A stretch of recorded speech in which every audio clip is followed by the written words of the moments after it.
la mazurka del gratta e vinci, ma gratta gratta non vinco mai. Però ci provo sperando ancora che una grattata risolva i guai. È la mazurka del gratta e vinci, ma stringi stringi mi accorgo che son più i soldi che ormai ci perdo, perché il governo li gratta a me. E gratta, gratta, gratta, gratta, e gratta, gratta, gratta, gratta, chi vive sperando muore cantando. E gratta, gratta, gratta, gratta, e gratta, gratta, gratta, gratta, quel mezzo miliardo che gola mi fa.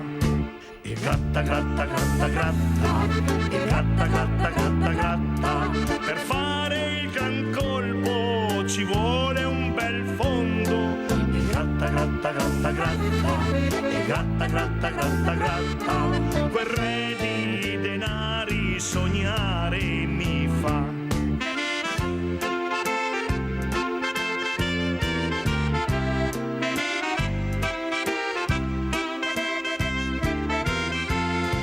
Mazurka del gratta e vinci, ma stringi stringi mi accorgo che son più soldi che ormai ci perdo, perché il governo li gratta a me.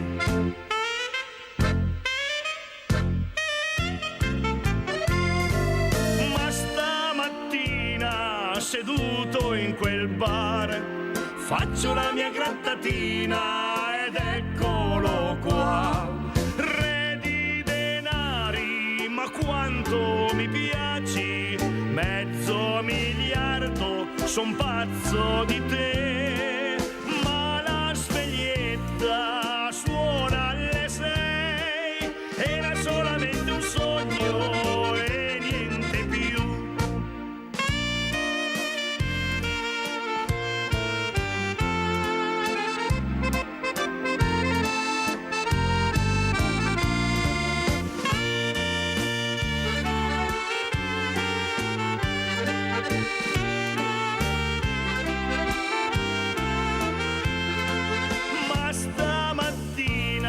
Seduto in quel bar faccio la mia grattatina ed eccolo qua. Re di denari, ma quanto mi piaci, mezzo miliardo, son pazzo di te. Ma la sveglietta suona alle 6, era solamente un sogno, povero me. E gratta, gratta, gratta, gratta, e gratta, gratta, gratta, gratta.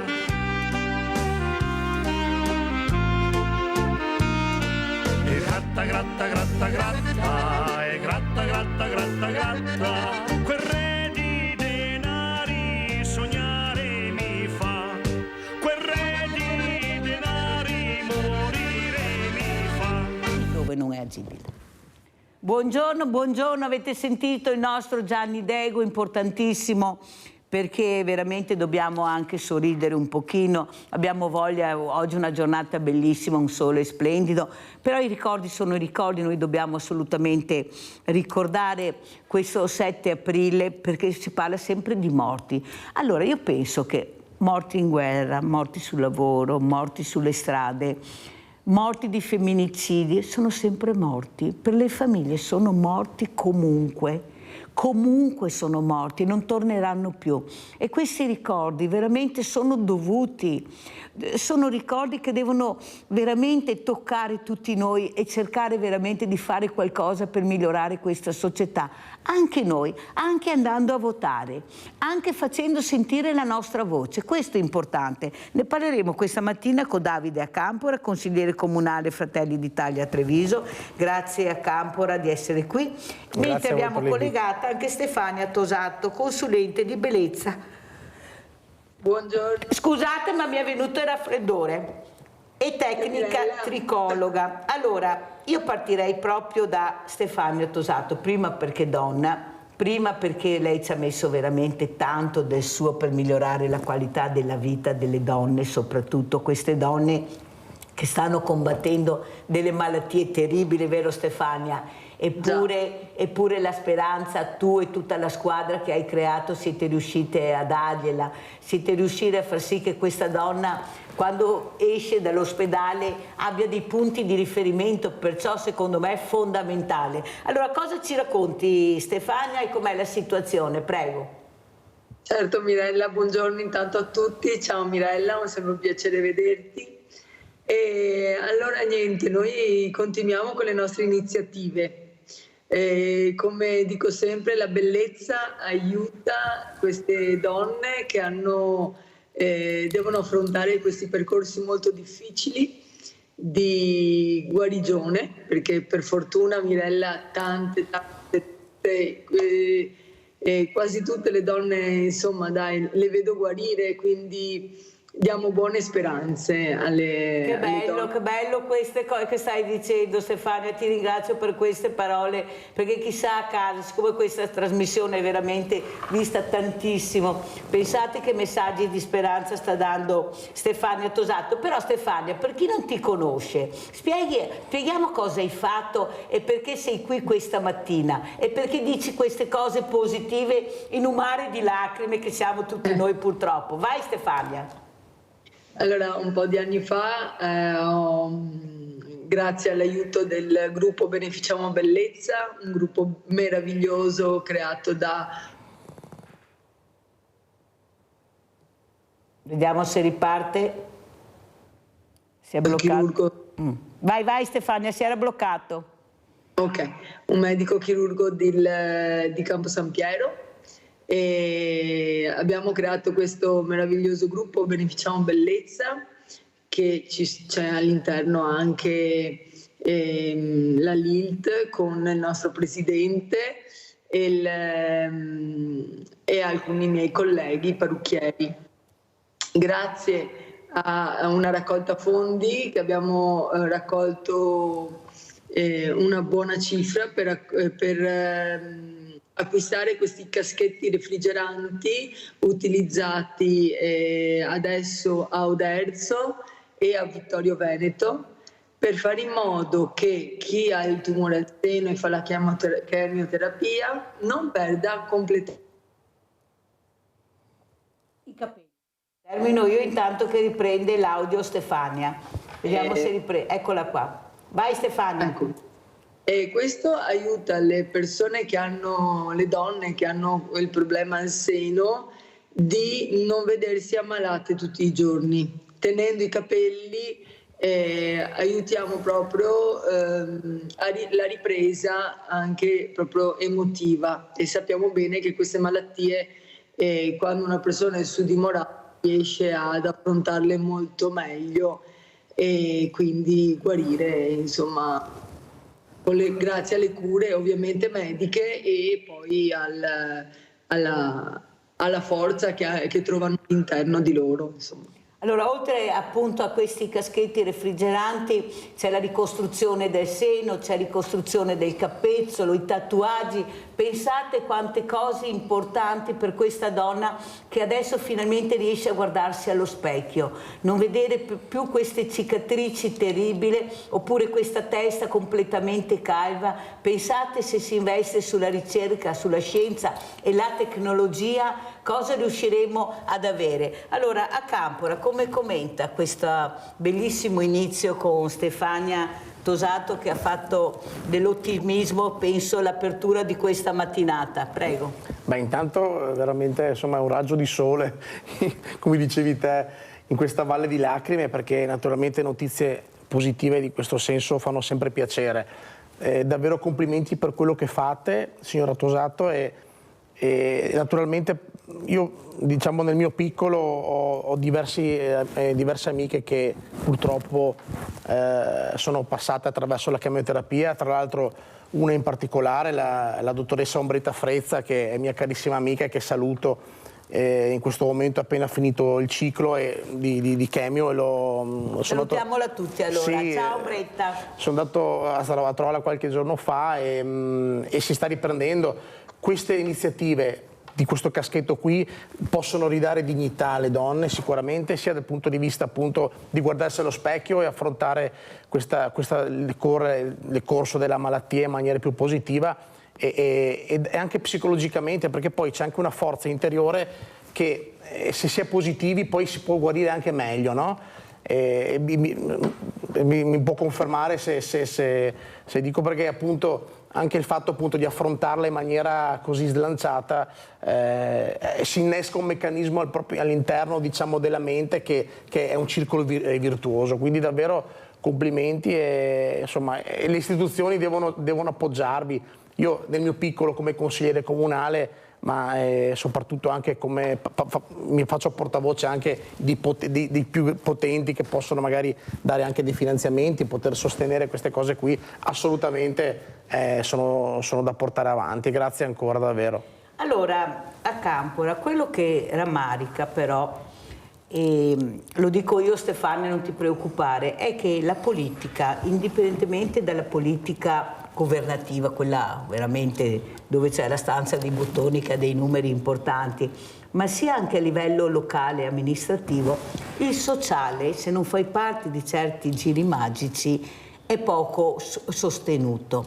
Penso a tutte quelle piccole realtà che stanno cercando veramente con le unghie e con i denti, parlo del mondo proprio del volontariato, perché è questo che ha sostenuto la politica anche con la pandemia, dopo la pandemia, ecco, fa fatica a sopravvivere, non ce la fanno. Ci sono dei costi e una burocrazia che non tutti riescono a sostenere, ma soprattutto quelli che stanno pagando sono le fragilità. Ecco, prendiamo il caso ad esempio di Villa Margherita, lei sa benissimo la storia che è nata attorno a Villa Margherita, come l'avessero data solo a me senza pensare che è stato presentato un progetto 4 anni fa con 30 associazioni, le più grosse, l'ULS, l'ISRA, il CONI, il CIP e tutte le altre, pur di avere visibilità, senza venire a chiedere, per carità, io non so se il comune, se i sindaci, la giunta avessero tutte le carte, non lo so, però si colpisce la fragilità, le fragilità, ecco, le persone che avevano bisogno di questi spazi, le associazioni che cercavano di dare respiro a queste realtà. Ecco, non le sembra veramente disgustoso sentire questo? Ma perché non ci si parla, non si vede veramente, c'è qualcosa che non va, vediamo tutti assieme? Perché ricordo che Villa Margherita è sempre stata aperta a tutti. Al progetto iniziale presentato, e lei ne è testimone, sono venuti tutti. Dopo 4 anni qualcuno si accorge che forse è da rivedere, ma non è quello, è che si colpiscono le fragilità, ma quei problemi che hanno le città, i problemi. E abbiamo sempre investito, non abbiamo mai chiesto un centesimo, a parte gli spazi. Le sembra corretto sempre le fragilità all'ultimo posto? Prego. Allora, intanto quello che fate voi a Villa Margherita è encomiabile, cioè la società civile e le istituzioni devono solo che ringraziare di avere voi. Primo perché comunque era un luogo che stava andando in degrado e che voi avete fatto rinascere, quindi parlo proprio del presidio della villa, no? Io ricordo qualche anno fa, quando io sono già 12 anni, 11 anni qualcosa che sono in consiglio, quindi ricordo un po' Villa Margherita e tutto il processo appunto anche di quando c'erano i carabinieri, dopo comunque è andata in degrado, il comune non ha abbastanza soldi per poterci mettere mano perché si tratta di milioni di euro, nel bilancio non ci sono, quindi si parlava... Un bando è andato deserto. Certo, anche questo, quindi si parlava sempre di cosa fare, di questo enorme patrimonio che è bellissimo, e tu ci hai rimesso mano, cioè nel senso hai creato una rete di associazioni che la fa vivere, no? Ma soprattutto aiuta anche le persone. Il riferimento che fai tu in merito a quell'attacco che ti è stato fatto dalle parti delle opposizioni, dove appunto volevano spulciare il perché e il per come, io lo vedo poco dignitoso. Guarda, io ho fatto opposizione anch'io contro Manildo e so che non si può, diciamo, sparare sulla Croce Rossa mattina e sera, però ci sono anche modi di farlo e verso chi farlo. Un'opposizione sana secondo me non doveva permettersi di fare questa cosa, anche perché come dicevi tu va a attaccare una fragilità, va a attaccare un sistema di persone che avrebbero potuto essere aiutate grazie al vostro lavoro. Quindi che cavolo vai diciamo, se i problemi sono quelli a costo zero, dico io, per carità, può essere che manchi qualcosa, ma cerchiamo di capire, metterci assieme e parlarci. avrebbe potuto... Perché Mirella delle volte veramente dice ma dove vogliono andare a parare qualcuno? Penso che sia convinta anche Stefania Tosato, certo. visto le difficoltà burocratiche, economiche che si sostiene, che non si fosse stato il privato, perché bisogna anche dirlo, il mondo del volontariato che si è rimboccato le maniche e ha cercato di dare soluzione. Non penso che la politica sia stata vicina a Stefania Tosato quando ha iniziato questo percorso, o sbaglio Stefania? Allora, devo dire la verità, per fortuna che c'è stata sotto la LILT che mi ha aiutato tantissimo a livello proprio di burocrazia, perché io non sapevo neanche da dove partire. E poi c'è però spesso una lancia a favore, c'è stato...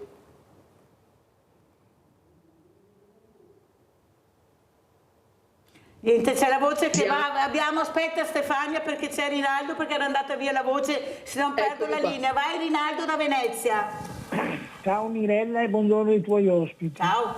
Quello che avevi fatto con la villa e con quello che ti ho fatto signora è una roba meravigliosa e giusta. Ma mi volevo dirti, ieri ti avevo chiamato di telefonarte perché ti avevi come ospite un altro grande Sant'Erasmo e quello dei Coldiretti. Lì a Sant'Erasmo nel 1952 con mio papà e mia fratelli andavo a cavare i carciofi da fondo dalle piante perché costavano manco. E la storia di Sant'Erasmo sono meglio di ore, ma mie volte, perché ero sempre per lavoro. E dopo la storia dei carciofi, se ti vuoi ti racconto me, va bene, tutte le regioni, dei stagioni che viene fuori, cosa che fai, cosa che mi fa. Mi tagliavo centinaia di milioni di carciofi, perché tagliavo fondi, ma che ne tagliavo 4-5 mila al giorno, ero a Rialto, il fondo gelato a Venezia. Se ti vuoi sapere che robe, te le dico mi, va bene. Il fondo del carciofo è nato a Rialto, e Castraure, per esempio, Sant'Erasmo, una volta nell'800, il calciofere di Venezia non era a Sant'Erasmo, era mai a Mocco. Vi sarà qualcuno che lo sa benissimo, dopo gli ha fatto Città Giardino, gli ha fatto il galoppatoio ed è sparito tutto. Ma se ti vuoi, ti dico tutta la storia del carciofo, da tutte le regioni e il periodo che viene fuori. E anche come ti fa, chi resta bianchi. Va bene. Grazie Rinaldo, sei molto chiaro. Sai perché mi piace anche questa telefonata? Perché hai parlato di carciofo e mi sono venute in mente le castraure. Chi non conosce le castraure? Allora Stefania Tosato da una castraura, che è questa testa pelata, mezza pelata, è riuscita a far diventare un bellissimo carciofo. Un bellissimo carciofo. Ti faccio sorridere Stefania. Hai visto che ho abbinato la telefonata di Rinaldo? Perché in effetti è quello che hai fatto. Tu giustamente, Stefania è bravissima, non è come la Mirella, lei è molto media, molto, la Mirella no, la Mirella va giù dritta. Stefania ha detto una cosa importante, sono stata anche aiutata e poi si era interrotta perché era andata via la voce. Ma è la partenza Stefania, è la partenza. Se tu non trovavi questa associazione importante, tu non saresti partita. Perché ti avrebbero messo davanti 1000 problemi, 1000 intoppi, perché tu sei partita e la risposta ti è venuta da un'associazione di volontariato. E quando è partita questa associazione di volontariato che è forte, che ha i numeri, allora la politica ha detto calma, fermi tutti, ci siamo anche noi. Perché Stefania, bisogna anche dire la verità, non sei partita con la politica, sei partita con delle associazioni di volontariato, di privati, di commercianti che si sono rimboccati le maniche per aiutare le donne. Prego Stefania. Sì, sono partita così, poi l'aiuto sicuramente è arrivato dai comuni, ovviamente, di Mogliano e di Conegliano, col sindaco e la sindaca, quindi insomma che siamo ancora amici, insomma. Però è vero che comunque la burocrazia mette a dura prova tutti quelli che vogliono fare del bene, ti scoraggia un pochino, quello sicuramente. Allora, sentiamo anche a Campora, corriamo un po' Stefania perché fra poco devo mandare la pubblicità perché foro anche sempre. Cosa dice la politica a Campora, partito al governo, una donna al governo? Senti i problemi del sociale, questo. Mi piacerebbe tanto incontrarla, poterci parlare. C'è una donna che ha avuto un grave problema di femminicidio, che è riuscita veramente a salvarsi, che vorrebbe regalare un orecchino alla nostra premia, alla premia Giorgia Meloni, proprio per farle capire quanta attenzione ci dovrebbe essere da parte di questa donna premia verso le altre donne che stanno soffrendo e che purtroppo la burocrazia o la politica non investe abbastanza per metterle al sicuro in tutti i lati, anche nella malattia. Basta vedere le liste d'attesa che ci sono, per fortuna che veramente con queste malattie gravi si riesce anche un po' a sopperire, però la realtà è questa, ecco, quando esci dall'ospedale è dura se non hai soldi, se i servizi alla persona mancano. Prego a Campora. Sicuramente avere una premier donna, si è visto in questi mesi di governo, ha dato uno slancio soprattutto alle tematiche delle donne in tutte le sue sfaccettature. Purtroppo leggiamo i giornali e non dico ogni giorno, ma forse 2 volte a settimana scopriamo che una donna purtroppo viene uccisa da un uomo, quindi sicuramente ci deve essere l'impegno per inasprire le leggi, ma soprattutto di prevenire, perché vedete, quando poi una donna è morta c'è poco da fare e si possono fare 1000 ragionamenti. Il problema è quando denuncia e proteggerla durante, perché si viene a scoprire spesso che aveva denunciato, c'era l'ordine di non avvicinamento e quante cose. Quindi davvero adesso già sono state inasprite un po' le leggi del codice rosso e quant'altro, però comunque non è ancora fatto abbastanza, quindi credo che davvero l'impegno del governo sia in questo senso e mi auguro che appunto la sensibilità di Giorgia Meloni possa, diciamo, nell'arco della legislatura, perché poi sono cose che richiedono anche tempo, perché sai che le leggi hanno diversi passaggi, quindi sicuramente sono convinto che alla fine del quinquennio avremo degli ottimi risultati in questo senso. Allora andiamo a vedere anche il video che ha mandato Stefania Tosato, andiamo a vedere questo contest e poi lo commentiamo. Percorso oncologico mi sono ripromessa di essere sempre soddisfatta quando mi guardo allo specchio, non uscire mai di casa se non sono a posto dei capelli, in ordine perlomeno, un filo di rossetto e un filo di rímel. Questo lo consiglio a tutte per piacersi e per accettarsi.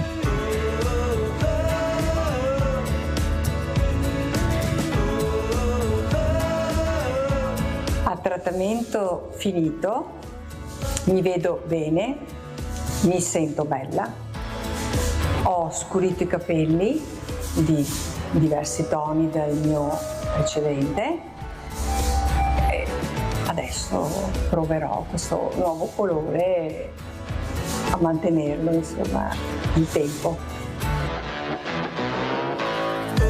Vorrei che il cambiamento anche nel mio look e nei miei capelli trasmettesse quello che è stato il mio percorso in questi anni e che mi ha permesso di acquisire sicurezza, di imparare a volermi bene e di vivere con più gioia. E questo è il percorso che auguro a tutte quelle che devono affrontare questo tipo di malattia.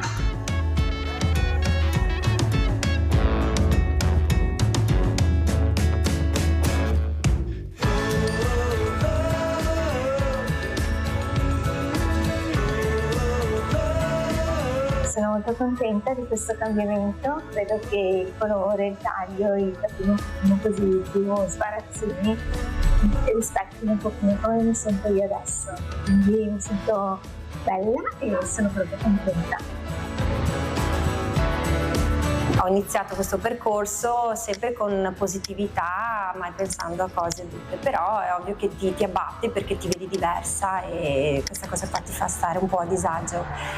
Quando ero più giovane io facevo sfilate e questa cosa mi dava tantissima gioia e tantissima carica. Quando ho incontrato le donne che hanno avuto il mio stesso problema, che fanno le sfilate proprio per supportarsi a vicenda, per dimostrare che tu puoi ancora essere bella, puoi ancora contare sulla tua femminilità, io sono tornata a fare quello che facevo quando avevo 21-22 anni e mi ha dato una spezzata di energia che mi ha fatto tornare a rinascere e a me dà una gioia immensa questa cosa qua. Io penso che sia la medicina migliore.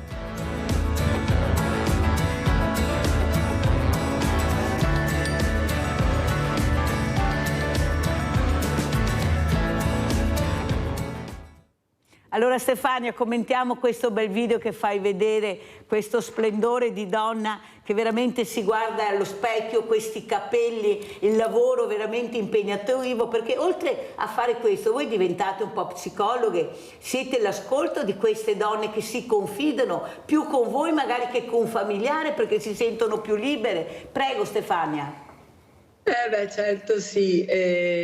Queste sono tutte ragazze, a me piace chiamarle ragazze, ma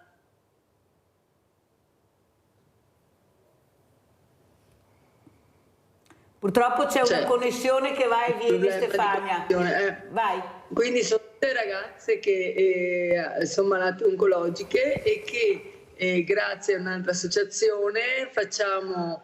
questa è stata una mia iniziativa dei servizi fotografici per aiutarle proprio nella preparazione, quindi io le preparo belle, loro si sentono belle donne, soprattutto perché il problema della malattia del tumore al seno toglie un po' di femminilità, quindi noi gliela ridiamo, che è giusto così, che sono bellissime comunque, e fanno questo servizio fotografico. In quell'occasione l'abbiamo fatto in giro per Treviso, ci siamo divertite un sacco e questa preparazione per loro è la forza di affrontare determinati percorsi, appunto. Allora andiamo a vedere anche la seconda parte del contest e poi andiamo in pubblicità.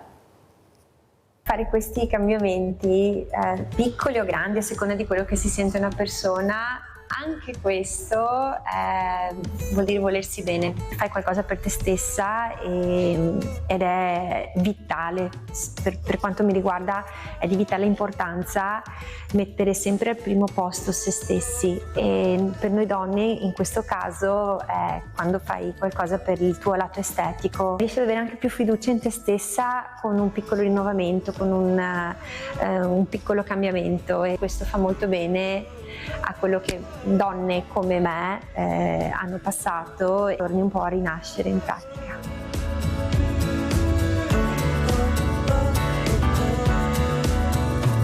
Ho scelto Stefania perché mi sono sentita accolta, mi è piaciuto il calore che ho trovato nel suo salone e l'attenzione che hanno riservato a me dopo un periodo particolare della mia vita. Si è messa nei miei panni e ha percepito le criticità piuttosto che le paure che avevo anche solamente nel rivolgermi a un salone di parrucchiera, e ha saputo coccolarmi e mi ha trattato in modo personalizzato. Dopo il trattamento mi sento sicuramente più sicura di me stessa e più serena.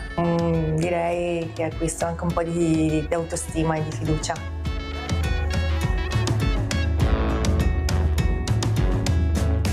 Può solamente dirvi di essere voi stessi, perché noi malate oncologiche abbiamo già la forza che ci serve per affrontare questo brutto momento, e voi dovete solamente darci la bellezza che già noi abbiamo internamente, ma quella che ci serve per vederci esteticamente più in forma, ecco. Una malata oncologica deve assolutissimamente farsi aiutare nell'estetica, quindi il fatto di truccarsi, il fatto di pettinarsi, di farsi pettinare e di vedersi comunque bella è molto importante.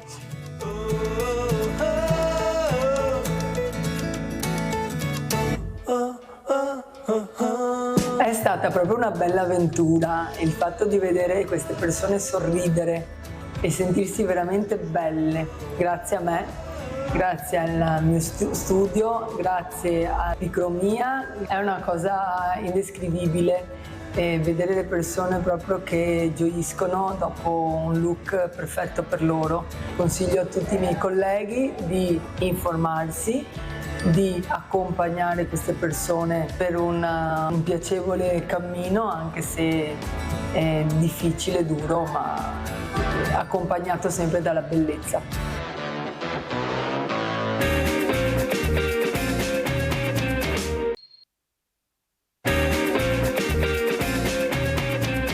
Allora, Davide Acampora, come commentiamo questo importante servizio che abbiamo visto? Ma chi direbbe che queste donne sono ammalate? Ma chi direbbe, chi avrebbe mai immaginato che una donna oncologica riuscisse a esprimere in maniera così positiva nonostante questa malattia terribile? Grazie a Stefania Tosato e a tutta la squadra, ma è vero Stefania, è la verità, non saremo a vederle così, a sentirle così, se la tua meravigliosa idea, questo genio che sei, perché è la verità di capire l'importanza di sostenere questa donna in un momento delicatissimo, perché queste continuano a curarsi, non tutte ma una buona parte, e tutti i giorni fanno la quotidianità, perché Stefania e tutto questo grande movimento, diciamo, di associazioni di volontariato, perché non solo la LIT ma anche tantissime altre associazioni ha sostenuto questo progetto, e soprattutto le donne sono scese in campo portando anche gli uomini. Acampora. Vabbè, ripeto, è davvero encomiabile quello che state facendo. Tra l'altro questa cosa che fate combatte la depressione, perché ricordiamo che queste donne sono mamme, sono mogli, spesso portano avanti anche la famiglia, la casa, e quindi una malattia del genere le taglia le gambe, le stronca, e c'è il rischio davvero che se non reagiscono in un tempo, diciamo, va veramente a remengo tutto il sistema familiare. Quindi davvero anche opportunità di questo tipo le rendono, ripeto, si scatta un circolo virtuoso che a livello proprio interno le fa rivivere di nuovo, no? Le dà speranza, le dà gioia, le dà soprattutto speranza, ecco, proprio questa parola qua è azzeccata, perché appunto da loro dipendono spesso altri sistemi, no? Dica se sbaglio in questa cosa qua, perché insomma può confermarmela, no, signora Tosato? Cioè il fatto appunto che le donne sono spesso al centro della famiglia, e quindi da loro poi dopo, se si incardina quel discorso lì, va in pappa tutto il resto. Prego Stefania. Io consiglio a tutte le persone che stanno affrontando questo percorso di chiedere alle associazioni di non rimanere da sole, perché tante persone si nascondono. Invece quello che noi dobbiamo lavorare, tu Mirella per prima, che sei in TV, che hai tante persone che ti ascoltano, che non si chiudino a casa, che vadano in cerca delle persone che li possono aiutare, delle persone che hanno già affrontato il percorso, come l'Elisa Guarise, quella che fa parte del nostro gruppo Beneficiamo Bellezza, la nostra che ha fatto vedere i caschetti refrigeranti che hanno funzionato, quindi la nostra testimonial, ecco, non mi veniva, che vadano proprio in cerca delle persone che hanno già affrontato questo loro percorso, proprio perché danno speranza, aiutano a affrontare, a superare anche determinate difficoltà, che ce ne sono tante, ma si superano. Allora andiamo a vedere anche i caschetti, Stefania, perché magari qualcuno a casa dice ma che caschetto è? Andiamo a vedere, perché abbiamo anche questo video, perché Stefania è venuta diverse volte a Sveglia Veneti a raccontare, a far vedere, a mandare i video. Andiamo a vedere Stefania Tosato. Il rasare una cliente tante volte porta a un'emozione triste e lì mi ha scatenato una forza che ho detto beh, partiamo. Tutto è cominciato così e da allora l'iniziativa di un gruppo di parrucchiere trevigiane per l'acquisto dei caschetti refrigeranti contro la caduta dei capelli delle donne in chemioterapia è cresciuta fino a coinvolgere un centinaio di saloni. È diventata grande l'iniziativa, abbiamo raccolto soldi che non credevo così tanti e con grande sorpresa tutti sensibili a questa iniziativa, probabilmente perché un po' tutti abbiamo qualcuno vicino che gli capita questa disavventura. Una gara di solidarietà che si è concretizzata con l'acquisto di 6 caschetti, ora consegnati, 4 all'oncologia dell'ospedale di Vittorio Veneto, 2 a quella di Oderzo. Io devo ringraziare veramente Stefani e il gruppo di parrucchiere che hanno fatto questa raccolta, perché hanno donato una cosa importantissima e per l'ULSS è un dono veramente sostanziale. Ci dà la possibilità di fare un cambiamento nella presa in carico complessiva della persona malata di tumore. Garante del progetto la LILT di Treviso. Un tempo fare la chemioterapia significava fare un percorso di sofferenza col vomito e su questo adesso abbiamo molti farmaci che aiutano a non avere questo fastidioso sintomo del vomito, ma adesso c'è l'opportunità anche di non perdere i capelli, quindi vogliamo sfruttare anche questa opportunità per tutte le donne che hanno la sventura di fare un percorso di cura chemioterapica. Non perdere i capelli per una donna che si trova già ad affrontare la difficile battaglia contro il tumore è sicuramente un modo per aiutarla a mantenere la propria femminilità e ad affrontare le cure e la vita di ogni giorno con meno sofferenza. Testimonial per aver provato in prima persona la malattia un'infermiera che ha supportato le parrucchiere nell'iniziativa di solidarietà. Non perdere i capelli comunque significa alzarsi al mattino che anche se non stai benissimo, anche se ti vedi cambiare, perché è inevitabile comunque in 6 mesi di chemio avere dei cambiamenti, purtroppo per colpa dei chemioterapici e dei farmaci, avere la forza appunto di sistemarsi, di dire no, devo indossare il sorriso, trucco e sorriso, i capelli li ho, forza, andiamo avanti. Allora sentiamo Davide Acampora come commenta, avete visto l'importanza di questi caschetti, di questa tecnologia grazie alla scienza e alla ricerca che hanno investito. Pensate a che livelli siamo? Prego Davide Acampora. La tecnologia deve stare a pari passo con queste problematiche qua e spesso veramente salva queste donne. Questi caschetti davvero sono una manna dal cielo perché ridanno appunto dignità, speranza a queste donne e possono davvero reintrodurle anche nella società, no? Perché dopo, ripeto, la parola depressione non è così sconosciuta in questi termini, perché basta poco davvero quando ci si guarda magari allo specchio e si vede che ti senti sola, ti viene la depressione che è la peggior malattia. Abbiamo Sandra da Padova. Ciao Sandra. Ciao Mirella e buongiorno agli ospiti. Io devo fare i complimenti alla signora Tosato perché prendere questa iniziativa è veramente, vuol dire che ha un'anima veramente sensibile. Io volevo anche dirvi un'altra cosa, bene sti caschetti perché non è detto che una donna perché è ammalata deve per forza trascurarsi a livello estetico, perché un conto è la leggerezza di una persona sana che magari vede solo il lato bellezza o il lato vestito, scarpe firmate, ma in questo caso io credo che la presenza, proprio sentirsi viva dentro. E volevo dire un'altra cosa, io ancora un anno fa, su per giù, all'epoca mia si usavano le parrucche. E io ne ho anche regalate perché dopo qui con gli anni ho dato a un parrucchiere che faceva già qui una lunga, insomma, e mi è rimasta una parrucca di capelli veri, leggerissima, e una di capelli finti un po' riccia. Ho chiamato lo IOP, mi hanno dato il numero per dire io le faccio preparare, logico, perché sono in una scatola, e magari mi dite ho lasciato i miei dati, non ho più sentito nessuno. Poi ho avuto problemi che mia mamma è deceduta e allora la cosa è andata un po' in archivio.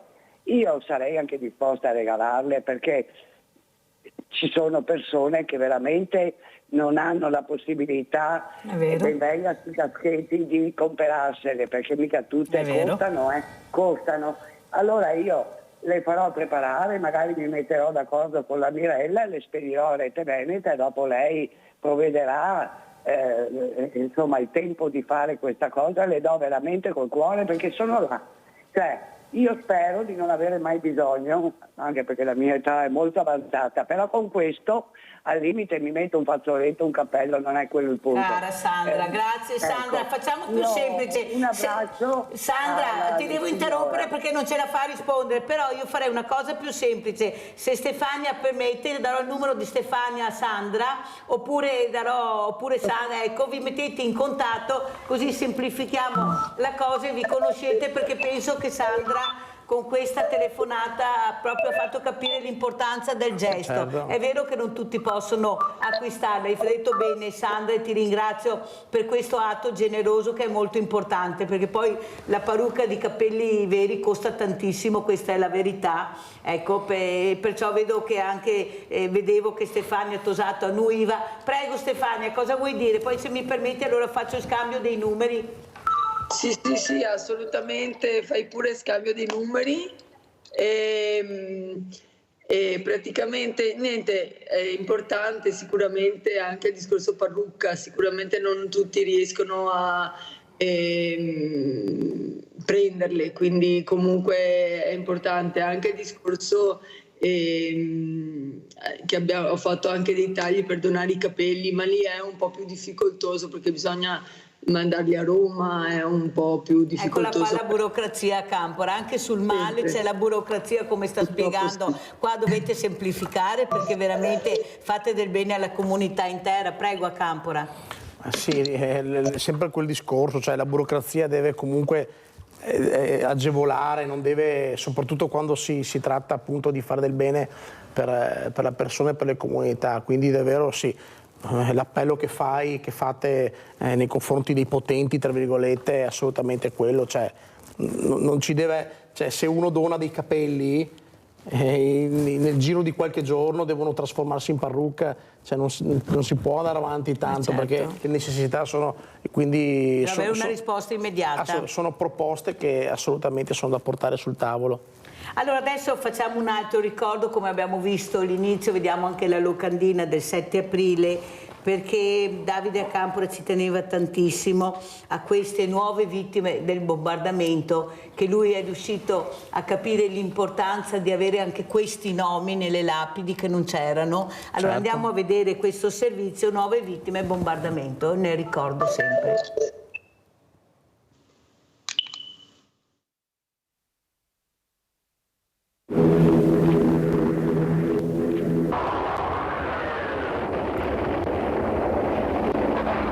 Pietro, Adele, Carla, Giuseppina, Pompilio, Giuseppe, Annita, Amedeo, Renzo, Ivana. Sono i nomi dei 10 bambini rimaste vittime, insieme agli altri 128 già identificati, del bombardamento del 7 aprile 1944.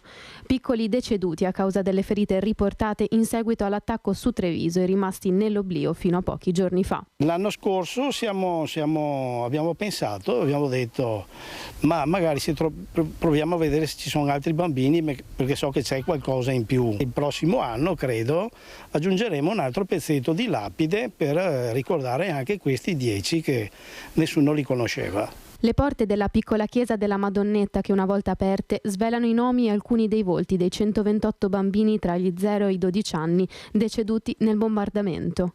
Alcuni ritratti insieme alle loro mamme morte con loro sotto l'attacco nemico quel venerdì santo 1944. I loro nomi sulle lapidi alle pareti, a cui si aggiungeranno anche quelli dei 10 piccoli angeli, così sono stati chiamati, rimasti per 80 anni tra le pagine dei registri dell'anagrafe. Un lavoro che va avanti da mesi e che attraverso questi faldoni polverosi insomma i nostri uffici comunali, che ringrazio naturalmente, sono riusciti a incrociare i dati di tutti i certificati di morte dal 44 al 50 e quindi siamo riusciti a capire questi angeli che non erano stati contemplati appunto 80 anni fa. Un lavoro di ricerca storica, incrocio di dati, analisi di documenti, libri e foto che ha portato a dare un'identità dei piccoli che ora non saranno più dimenticati. Immersa nel verde e nel silenzio, la chiesa della Madonnetta sarà luogo della loro memoria.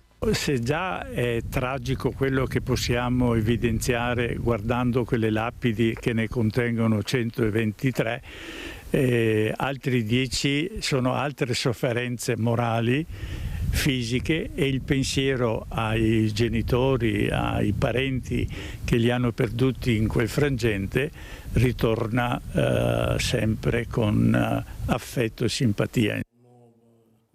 Allora, intanto complimenti a Campora per questa iniziativa, perché il ricordo vale per tutti, non vale solo per qualcuno che ha avuto la fortuna di essere ritrovato, ma questi nomi c'erano e siete riusciti, complimenti, un lavoro di squadra, penso, ad avere la possibilità di inserirli in questo elenco terribile presso la Madonnetta, questa chiesetta dove ci sono i nomi, non le sepolture, ma i nomi di tutti i bambini. Prego.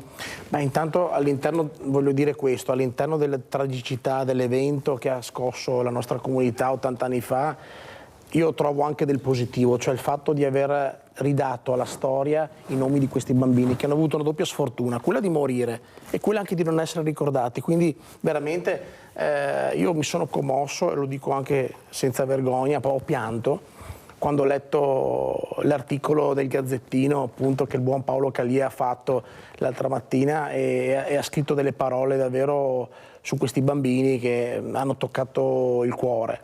È stato un lavoro di squadra, grazie all'ufficio anagrafe del Comune di Treviso, grazie all'assessore Sernagiotto che ha messo i suoi uffici a disposizione, ma soprattutto grazie a Thomas Stigari, che è praticamente il referente dell'ufficio anagrafe, il quale nel suo tempo libero si è messo a sfogliare questi faldoni, perché si parla di burocrazia, cioè nessuno di noi poteva andare a spulciarli, perché sono ancora coperti da segreto, quindi solo l'ufficiale di stato civile poteva farlo, perché mi sono anche proposto io di andare lì con una delega, ma non era stato possibile. Quindi l'unica possibilità per vedere e passare in rassegna questi faldoni polverosi, appunto, e incrociare questi dati con i nomi che l'Associazione Nazionale Vittime Civili di Guerra aveva, poteva farlo solo uno che lavorava lì, un ufficiale di stato civile.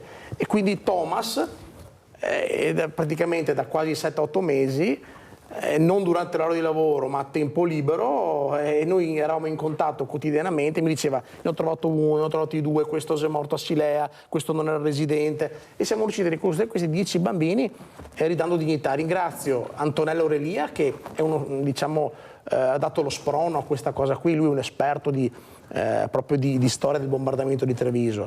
Anche Dino Dagnotti, presidente dell'Associazione Nazionale Vittime Civili di Guerra, il quale che abbiamo avuto ospite poco tempo fa. Quindi diciamo è stato veramente un concerto di intenti e di volontà per arrivare a questo obiettivo, e adesso mi auguro che per l'81esimo anniversario dell'anno prossimo questi 10 nomi possono essere scritti aggiunti nella lapide, perché alla fine sono da 123 sono 133. E quindi ed è giusto ricordare anche questi bambini. Allora, Stefania Tosato, come ci saluti? Che messaggio vuoi dare? Ormai siamo in chiusura. Allora, non rimanete sole, donne con delle difficoltà di salute, fatevi sempre aiutare da chi è vicino, che c'è sempre qualcuno che vi aiuta. Grazie a Stefania Tosato, consulente di bellezza e tecnica tricologa, di essere stata con noi, e ha speso ancora parole molto ottimiste, perciò vuol dire che la strada e il percorso è un po' più agile, diciamo così, anche per queste persone che stanno veramente soffrendo tanto in maniera anche molto dolorosa a volte. Grazie Stefania Tosato. Davide Campora, che il saluto. Sì, beh, io vi ringrazio per l'invito e ringrazio davvero te, Mirella, perché fai davvero un'attività sociale che è importantissima. Per tornare a quel discorso di prima degli attacchi che ti sono stati rivolti, davvero sono poco dignitosi e spero insomma che possano rientrare e tu possa davvero lavorare tranquilla, perché a costo zero tu fai davvero quello che fanno 100 persone messe insieme, magari anche essendo pagate, quindi davvero tu sei un patrimonio da tutelare e io nel mio piccolo cercherò di farlo. Allora io ringrazio tantissimo anche Davide Acampora per queste parole, siamo una squadra, noi ce la mettiamo tutto anche noi per sollevare le fragilità da questo clima anche delle volte troppo teso che subiscono, questi posti chiusi, dare la possibilità di respirare, ecco, di giocare, di lavorare, bambini, di divertirsi, bambini diversamente giovani. Certo. Villa Margherita si chiama Villa Margherita Inclusiva. Pubblicità.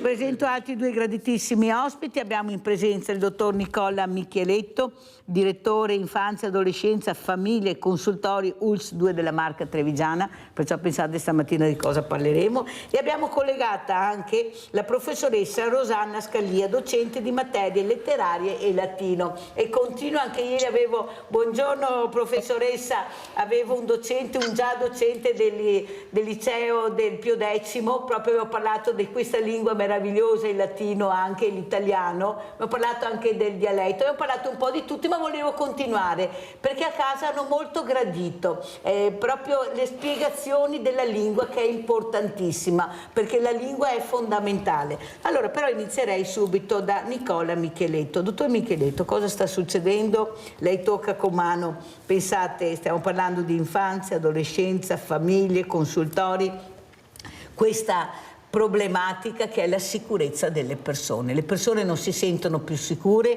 hanno paura di questi ragazzini che hanno 14, 15, 17 anni, sono pochissimi, ve lo dico io, rispetto a quelli bravi, però sembra che siano tantissimo, e questa paura fa sì che mettano uno contro l'altro, perché alla fine poi le fragilità pagano le conseguenze. Cosa ci racconta e cosa sono queste baby gang? Pensate anche al nome, baby gang. Prego, dottor Micheletto. Come abbiamo detto più volte in trasmissione, Mirella, sicuramente c'è un disagio giovanile che è serpeggiante e che ha avuto negli ultimi anni un incremento esponenziale, insomma. I dati sono innegabili, abbiamo avuto un aumento di servizi del 22, 23, anche 25%. Sono aumentati le modalità, diciamo, dei disturbi del comportamento, i disturbi dell'attenzione, gli affetti depressivi, gli isolamenti sociali, i ragazzini che in qualche modo non escono più dalla camera, che in qualche modo dobbiamo cercare di andare a recuperare e che nel frattempo entrano poi nella dispersione scolastica perché hanno interrotto anche il percorso scolastico. Abbiamo cercato, come dire, di attrezzarci al meglio per poter affrontare, diciamo, questa marea. Però mano a mano che andiamo avanti, i dati, la letteratura già ce lo dicevano, insomma anche l'esperienza, diciamo, delle istituzioni in questo senso è molto presente. Noi se non riusciamo a lavorare con le famiglie facciamo degli interventi che sono monchi, sono degli interventi praticamente parziali. Perché? Perché la forza, diciamo, da un punto di vista inclusivo, da un punto di vista costruttivo, da un punto di vista della facilitazione dello sviluppo, ma anche della possibilità di diventare, come dire, un elemento invece di impedimento per lo sviluppo di un ragazzo, la forza della famiglia diventa in un qualche modo estremamente superiore rispetto alla forza di un servizio. Detto banalmente, possiamo lavorare 5-6 mesi con un ragazzo per fargli acquisire determinate consapevolezze, ma se poi entra in un contesto familiare dove in qualche modo tutto ciò che abbiamo stabilito e concordato e anche pensato con lui non viene mantenuto all'interno della famiglia, è chiaro che la mano destra non sa quello che fa la sinistra, ma la destra è più forte se è destroso, e la destra appunto è la famiglia dal punto di vista ovviamente della possibilità. Naturalmente in questo discorso non c'è una colpevolizzazione delle famiglie, c'è la necessità che anche le famiglie entrino in percorsi di aiuto, perché l'elemento che serpeggia è la solitudine dei ragazzi, che è la solitudine anche delle famiglie, che a loro volta quindi hanno necessità di essere inserite in un contenitore, in un tessuto sociale, cioè pensare che una pletora di psicologi, di educatori, assistenti sociali possa affrontare il tema del disagio, sarebbe fallimentare, perché il disagio non è solo sanitario. Dobbiamo avere una comunità che in un qualche modo è orientata ad affrontare questi temi, ognuno per la sua parte. Che cosa vuol dire concretamente? Vuol dire che noi dobbiamo ricominciare da degli aspetti fondamentali, che sono la sensibilità, l'empatia, il rispetto dell'altro e quindi l'affettività. E non può essere un percorso che fa solo un ragazzo, deve essere un percorso che deve essere parallelamente accompagnato dalla famiglia, perché io in un qualche modo, come dicevo prima, rischio a volte anche di diventare pernicioso nei confronti di un trattamento, se poi questo lo metto in confusione con ciò che vive da un'altra parte. E la stessa cosa ovviamente è accaduta, riguarda anche le famiglie, riguarda gli enti, e per questo che è fondamentale che tutto un territorio si muova e quindi vuol dire associazioni sportive, associazionismo, parrocchie, vuol dire appunto tutta la parte legata alle progettualità dei comuni, la scuola, l'azienda sanitaria, hanno un orientamento che deve andare verso i 3 temi che dicevo prima: rispetto, sensibilità, empatia, educazione all'affettività. Come si fa? Si può cominciare per esempio perché l'aggressione a questi fenomeni deve essere un'aggressione e un trattamento a 360 gradi, un po' appunto prescrittivo, nel senso che non ci può essere, come dire, la volontarietà di fare questa cosa. Per esempio, se io decido che il percorso all'affettività e alla sensibilità è un percorso scolastico che inizia dalla scuola, lo metto come curriculum scolastico, lo metto diciamo come materia, ma questa materia qua, che non necessariamente deve avere un voto ma semplicemente appunto un percorso da seguire, deve essere parallelo a quello di un genitore, perché anche il genitore, tra virgolette, deve essere obbligato a fare un percorso simile, non uguale a quello del figlio, proprio per cercare. E come si fa a fare questo? Lo si mette appunto come elemento curriculare. Ma i genitori a noi dicono ma noi la sera non riusciamo a fare benissimo, allora scomodiamo il welfare aziendale. Ogni azienda in un qualche modo destina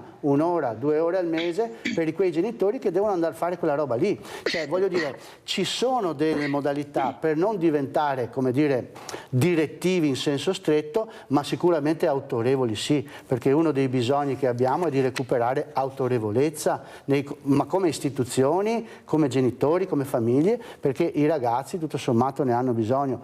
E poi è molto interessante, credo, il discorso che diceva della professoressa, perché un'altra cosa importante è riattivare la cultura del bello, perché la lingua latina, vabbè, tutta una serie, la professoressa ovviamente meglio di me, però credo che dai latini e dagli ellenici in qualche modo la cultura del bello, che vuol dire anche qui a 360 gradi, bello nelle città, bello nel modo di porsi, bello nei modi gentili, bello, come dire, nell'esplorazione delle arti, cioè dobbiamo rimettere... Bello nella persona. Bello nella persona, dobbiamo rimettere in moto una cultura del bello.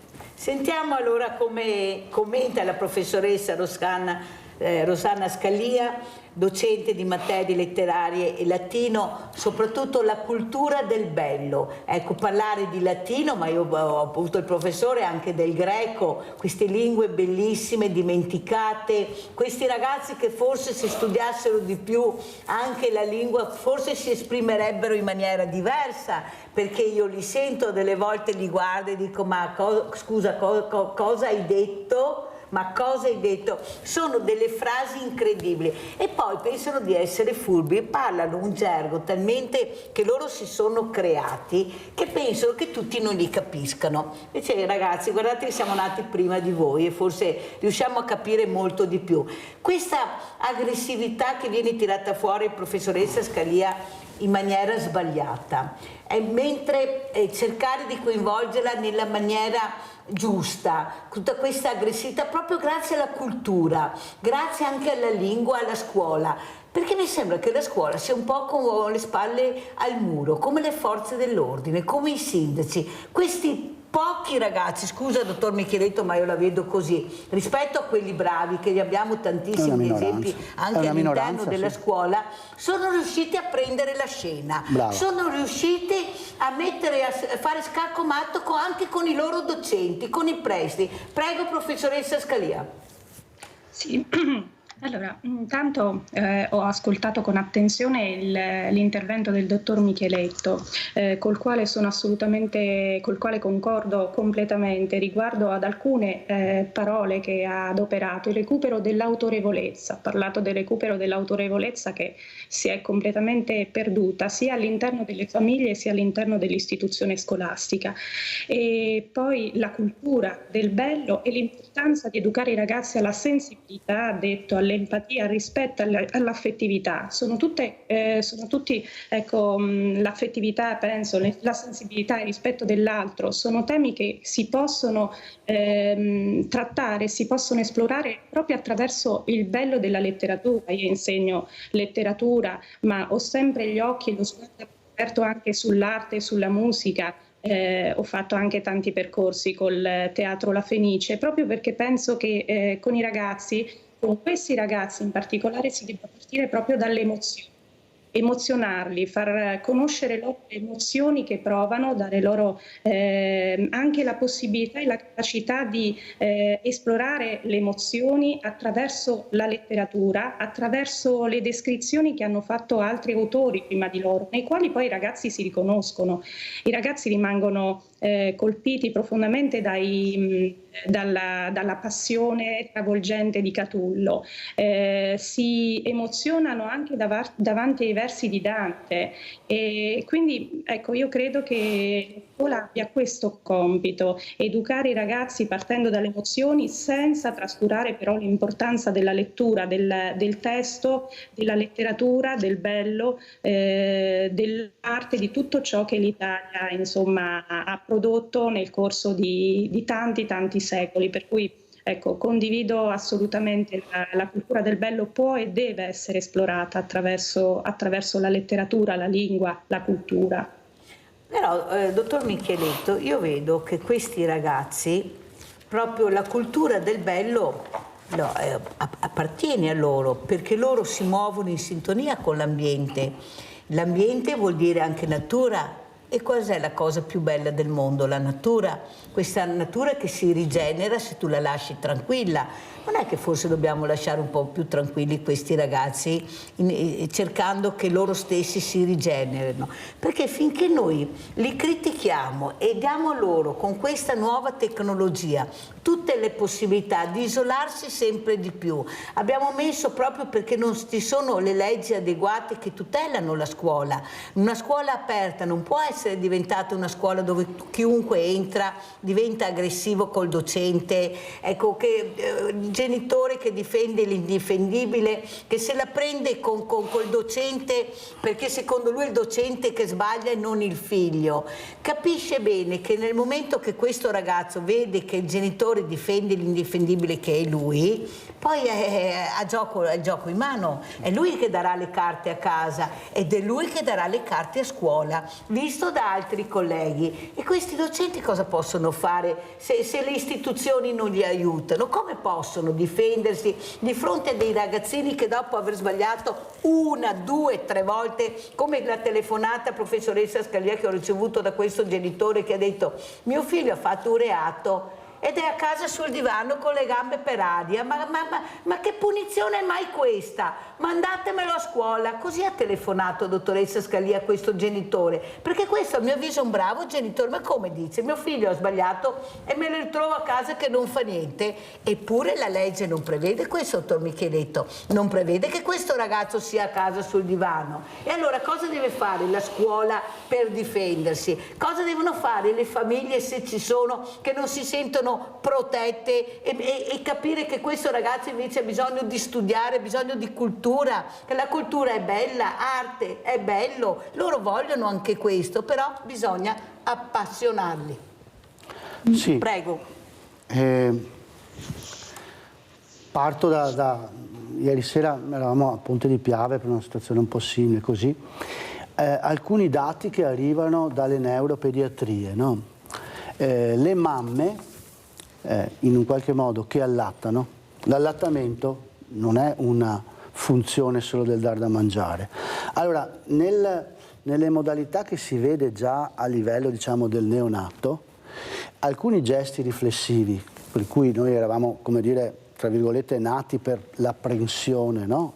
Fare, come dire, alcuni tipi di l'assuzione per mangiare, adesso vedo i neonati che fanno questo gesto. Sono le mamme che allattano col cellulare. Dico questo ovviamente per dare una simbologia rispetto anche qui a che cosa dobbiamo recuperare del modo di stare insieme con i neonati, con i bambini, con i ragazzi dopo.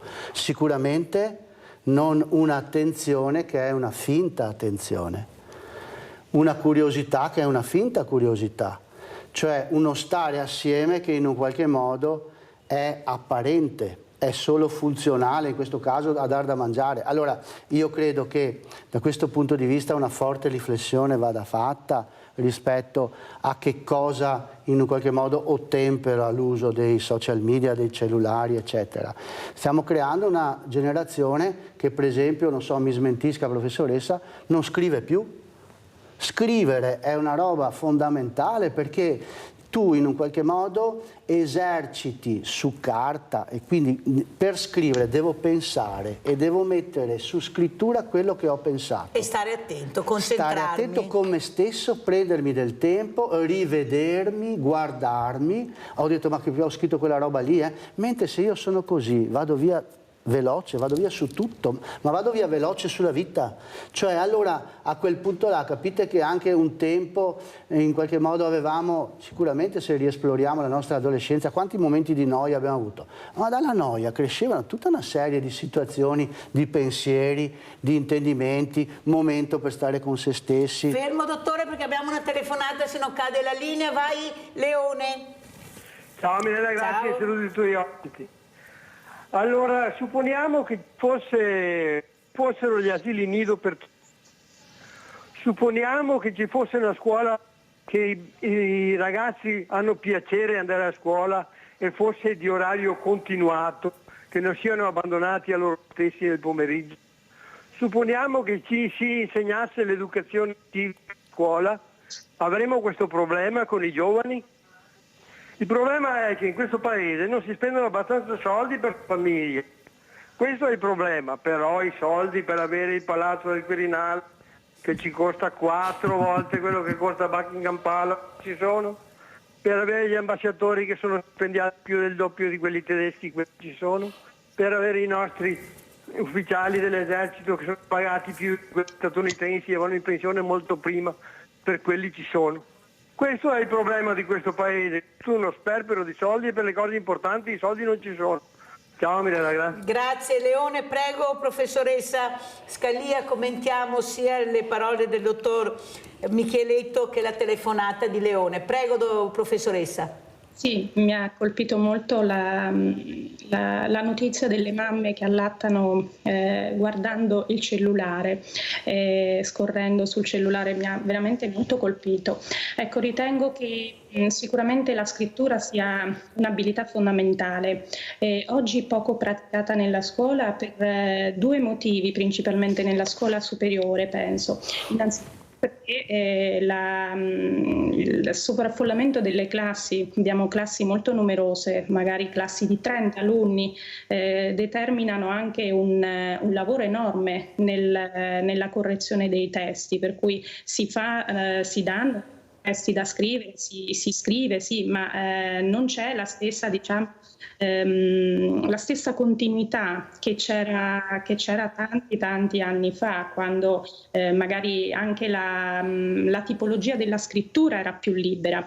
Oggi il Ministero ci impone delle tipologie di prova, penso all'esame di Stato, e quindi dal primo anno l'obiettivo è quello di preparare i ragazzi alle prove dell'esame di Stato. Sono tipologie specifiche di analisi del testo, di argomentative, di analisi di un testo argomentativo e di scrittura, quindi si tratta di prove che richiedono insomma determinate competenze.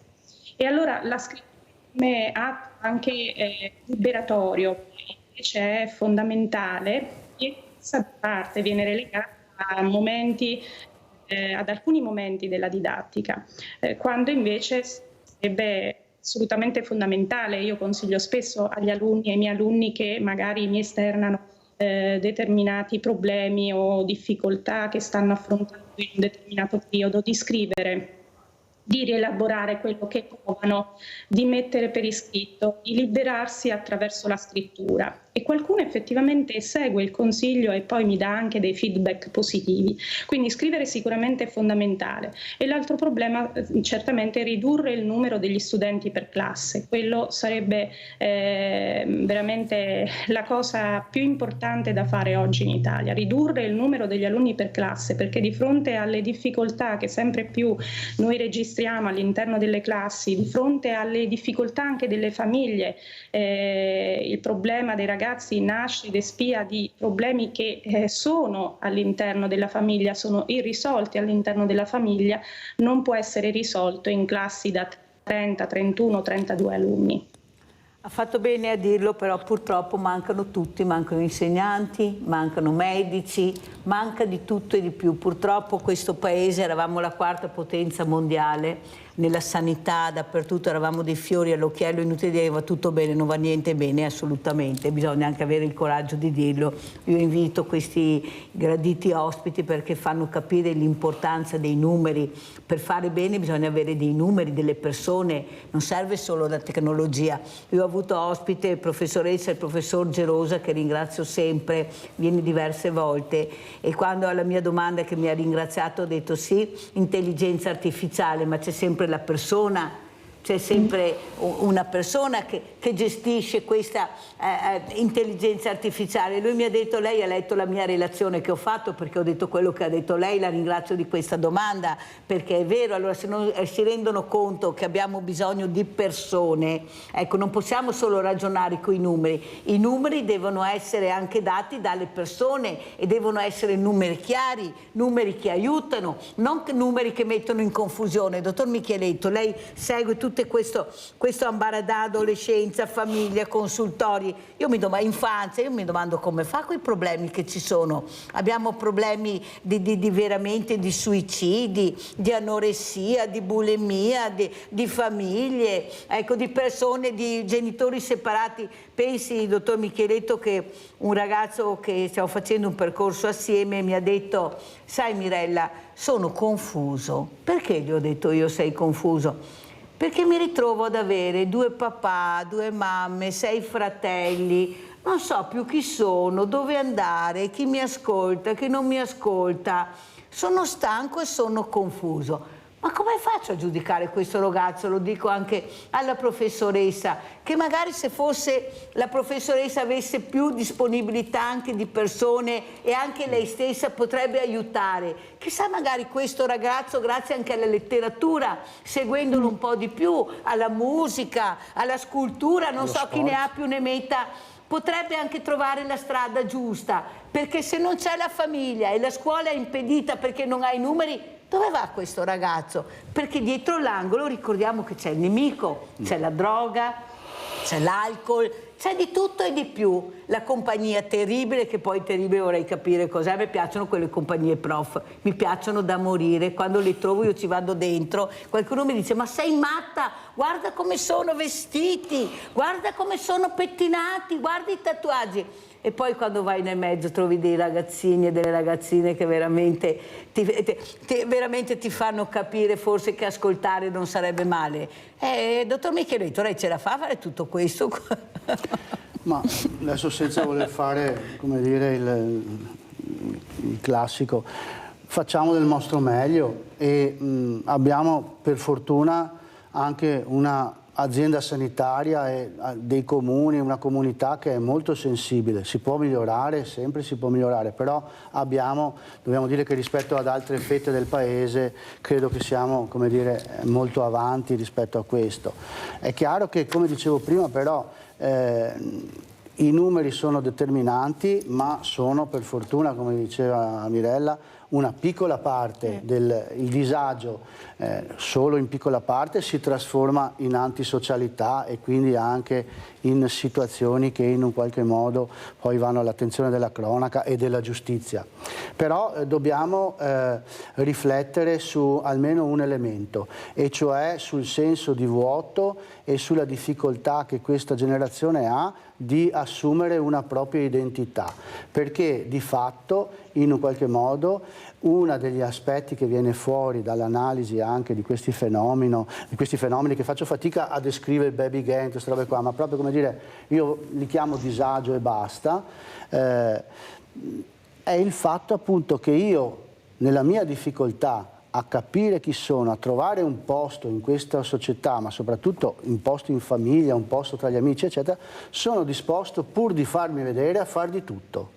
E quindi da questo punto di vista voi capite che, avendo dato anche la possibilità, attraverso l'uso dei smartphone, del cellulare, eccetera, di entrare in una serie, come dire, di panorami nel mondo in cui è molto più complesso rispetto a un tempo definirsi e dire no, ma io sono questo, mi piace questo, voglio fare questo.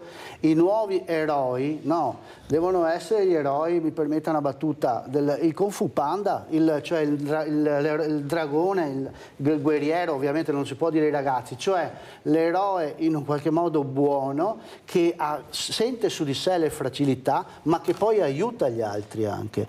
E quindi già assume un'identità appunto del buono e anche del bello, come si diceva prima. Quindi da questo punto di vista è chiaro che dobbiamo cominciare a recuperare tutta una serie di valori che sono andati perduti, perché sono attorno a quelli che in un qualche modo si può ricostruire o costruire un elemento, diciamo, societario buono. E allora andiamo a vedere questo video che ha mandato la professoressa Scalia, molto importante, questo frammento di questa conferenza su Dante.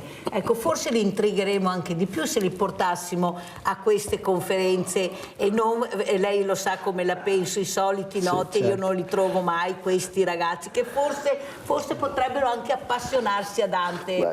Dottor Michele, no, prima guardiamo il video,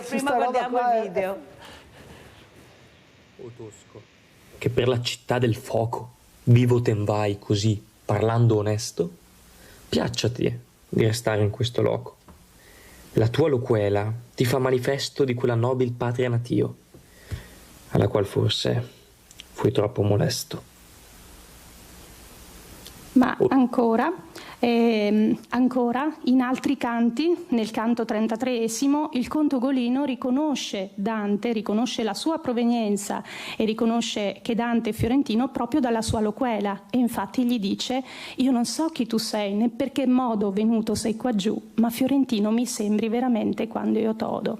Quindi il conte Ugolino riconosce la provenienza di Dante proprio dalla voce, e nel 27esimo canto dell'Inferno, laddove Dante e Virgilio incontrano sempre nell'ottava bolgia, quella dei consiglieri fraudolenti, Guido da Montefeltro, dopo aver sentito Virgilio parlare, riconosce la sua provenienza lombarda. Anche qui dobbiamo pensare, immaginare che Dante appiana tutte le distanze temporali, per cui Virgilio, vissuto nel I secolo a.C., poeta dell'età augustea, diventa un uomo contemporaneo a Guido da Montefeltro, e Guido da Montefeltro lo riconosce come appartenente ad una zona vicino alla propria, anche se appunto Guido da Montefeltro proviene dalla zona di Urbino. E ancora la voce diventa strumento di conoscenza, ad esempio nel canto secondo del Purgatorio Dante riconosce Casella dalla voce, o ancora nel quarto canto con Belacqua, o nel 23esimo dove Dante riconosce Forese Donati proprio dalla voce, dal momento che i tratti del volto sono stravolti. Forese Donati è nel cerchio dei Golosi. Ecco, ma la rilevanza dei suoni diventa determinante Dante anche dal punto di vista proprio psicologico. Emotivamente Dante si sente prostrato dai suoni che lo scuotono nell'inferno, e allora ho iniziato questa analisi proprio dal terzo canto, dal canto in cui Dante, ormai varcata la soglia, la porta, inizia a sentire dei suoni, e questa è la prima percezione dell'inferno, proprio una percezione sensoriale uditiva. D'altra parte sappiamo che c'è anche una branca della psicologia, la psicoacustica, che studia proprio gli effetti dei suoni sull'essere umano, e quindi anche Dante dimostra quanto fortemente questi suoni lo scuotino, lo turbino, e adesso iniziamo subito a sentire. Quivi sospiri, pianti e alti guai risuonavan per l'aria senza stelle, perch'io al cominciarne lagrimai. Diverse lingue, orribili favelle, parole di dolore, accenti d'ira, voci alte e fioche, suon di manconelle facevano un tumulto, il qual s'aggira sempre in quell'aura senza tempo tinta, come l'arena quando turbo spira. Allora, il dottor Micheletto vuole raccontare proprio questo aneddoto di Dante, fatalità senza saperlo, che è successo proprio ieri sera, mi sembra, e sentiamo poi come lo commenta la professoressa Scalia proprio in merito a Dante e dell'attenzione dei ragazzi. Prego, dottor Micheletto. No, diceva Mirella che mi faceva venire in mente che appunto ieri sera c'era un prof simpatico che lavora in un contesto, appunto, non ha specificato dove, però con ragazzi particolarmente difficili, quindi in situazioni, come dire, ai limiti anche, no, dei provvedimenti, eccetera, che ovviamente se dovesse seguire tutto l'aspetto curriculare che in un qualche modo il Ministero impone, tutta quella parte che noi abbiamo mutuato in maniera secondo me sbagliata dagli americani, la parcellalizzazione dello studio, le crocette, sta roba qua, quindi noi che siamo, come dire, veniamo da una cultura umanistica millenaria, vabbè, ma lui diceva che in qualche modo anche, come dire, i suoi dirigenti, anche le persone che controllano quello che fa, doveva fare delle robe su Dante. Allora aveva cominciato praticamente a leggere proprio un coso dell'inferno, e sotto c'era un ragazzo col cellulare che praticamente stava ascoltando della musica, no? E lui gli fa: ma scusa un attimo, vieni qua. E con quella musica lì del cellulare il prof leggeva le cose di Dante e questi qua hanno cominciato ad andare a ritmo, no? E il ragazzo gli fa: ma scusa prof, ma sto Dante è un rapper? No, non è proprio un rapper. Ma da dove viene? Ma era toscano. Cioè ha iniziato lì una roba, come dire, allora, questo, come dire, un piccolo sketch, cioè, è chiaro che a seconda, diciamo, dei contesti in cui ti trovi, e quindi anche, come dire, con degli aspetti culturali, perché è chiaro, a un liceo classico questa cosa magari diventa meno, ma se tu parti da, come dire, da istituti che hanno al loro interno delle fragilità da un punto di vista sia educativo sia da un punto di vista degli apprendimenti, eccetera, devi trovare delle modalità che siano curiose, che siano creative. Ma l'elemento della creatività io lo sposterei a 360 gradi, perché è solo l'elemento della creatività che può aiutare le generazioni. Ma Dante era un creativo, e loro l'hanno capito, certo, perché l'hanno abbinato alla musica rapper. Professoressa, come commenta, prego? Sì, sono d'accordo. Io, diciamo, il punto di arrivo per me è l'analisi poi dei testi, chiaramente anche a volte da un punto di vista filologico, ma quello è il punto di arrivo, non il punto di partenza. Parto sempre cercando di coinvolgere i ragazzi e dimostrare come anche le emozioni di Dante sono le nostre emozioni, le loro emozioni.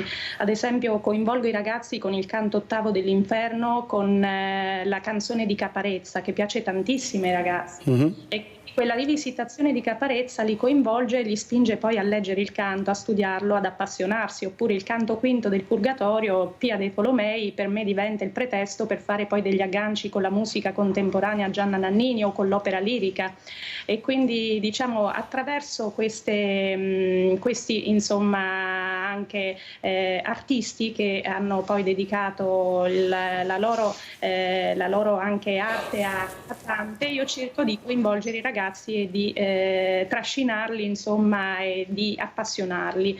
Una volta poi destata la loro attenzione, il loro interesse, è molto più semplice poi accostarci al testo e quindi leggerlo e e procedere insomma secondo poi quelli che per me sono poi procedure rigorose che dobbiamo osservare, ma appunto lì quello è un punto di arrivo, non può essere il punto di partenza, perché bisogna motivarli, appassionarli. Prima devono essere appassionati, una volta appassionati all'opera, a Dante, incuriositi, allora sì, è possibile poi procedere in modo diverso, più tradizionale. Però, diciamo. Professoressa Scalia, lei ha detto una cosa importantissima, lei ha detto bisogna appassionarli, ma per appassionarli bisogna ascoltarli, bisogna capire com'è la società, dove gira la società, cos'è la cosa alla quale loro tengono di più, ed è la musica.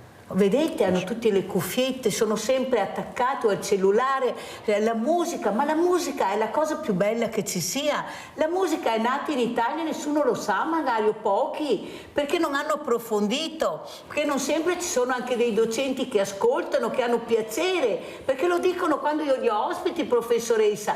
Anzi, i prof vengono gratificati da questi ragazzi, si dicono fortunati a frequentare quella scuola, ad avere questi professori, lo dicono davanti alle telecamere. Ma io, professoressa, non devo essere fortunato ad avere quella scuola o ad avere quegli insegnanti, io devo avere quello che mi aspetta di diritto come alunno, come studente. Devo avere una scuola che mi comprende, che mi ascolta e che mi indirizza, perché è questa la cosa fondamentale della scuola. Dimmi chi sei, fammi capire chi sei, come posso aiutarti. Ma come fate a fare l'ascolto, prof? Come fate a fare l'ascolto di questi ragazzi che sono talmente chiusi a riccio?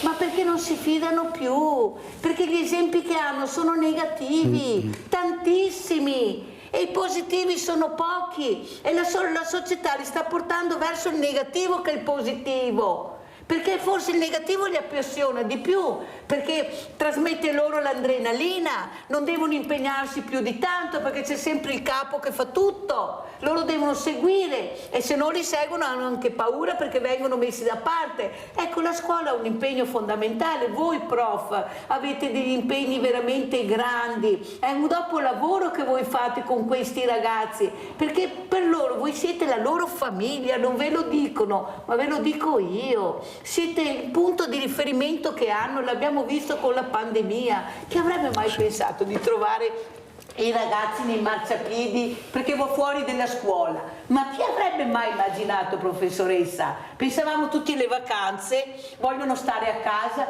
li trovavamo fuori della scuola perché è là l'aggregazione, è là che trovano se stessi. Prego, professoressa. Sì, sono d'accordo, io li faccio parlare molto e soprattutto vedo che i temi più trattati dai ragazzi sono l'amicizia e l'amore. E sono temi che io sono fortunata da questo punto di vista, io incontro sempre nelle opere letterarie, negli autori, tutti gli autori parlano di amore, di amicizia e quindi li faccio parlare, li faccio liberare a volte, vengono fuori anche delle riflessioni molto interessanti, mi accorgo anche delle loro fragilità, sono ragazzi estremamente fragili, ragazzi sottoposti anche ad una società che richiede da loro performance sempre migliori. La maggior parte dei ragazzi, io insegno in un liceo, pratica sport, ma ormai anche lo sport è diventato performante e quindi devono dare sempre il massimo, raggiungere il massimo livello anche nell'ambito sportivo. Anche la valutazione a scuola diventa un'ossessione, una preoccupazione costante. Ecco, è questo ciò di cui i ragazzi dovrebbero liberarsi, questa oppressione che spesso è esercitata proprio dalle famiglie, le quali si aspettano massimo della performance in tutte le attività che i ragazzi svolgono, dalla scuola allo sport, alla musica, devono essere al massimo livello. Questo è sicuramente... Certo, fa bene a dirlo perché è proprio qua il problema dove dobbiamo lavorare. Noi dobbiamo lavorare sulla famiglia, non possiamo lavorare solo sui giovani. È la famiglia che deve essere coinvolta, è la famiglia che deve essere chiamata a lavorare assieme anche nel dopo scuola. Ecco, se il tuo ragazzo ha fatto questo, tu devi lavorare assieme a lui. devi aiutarlo, ma assieme però, non da soli, perché è inutile, se no non ci arriverà mai, dottor Micheletto. Il genitore deve diventare genitore. E se il ragazzo ha sbagliato, deve anche lui fare questa riparazione andando a scuola, forse leggendo anche un po' Dante, professoressa, non gli farebbe male, forse ripassare un po' se ha anche studiato, perché ricordiamo che ci sono anche dei genitori che hanno una cultura incredibile, forse dovrebbero ripassarla questa cultura che soprattutto Dante con l'amore penso che sia proprio a braccetto.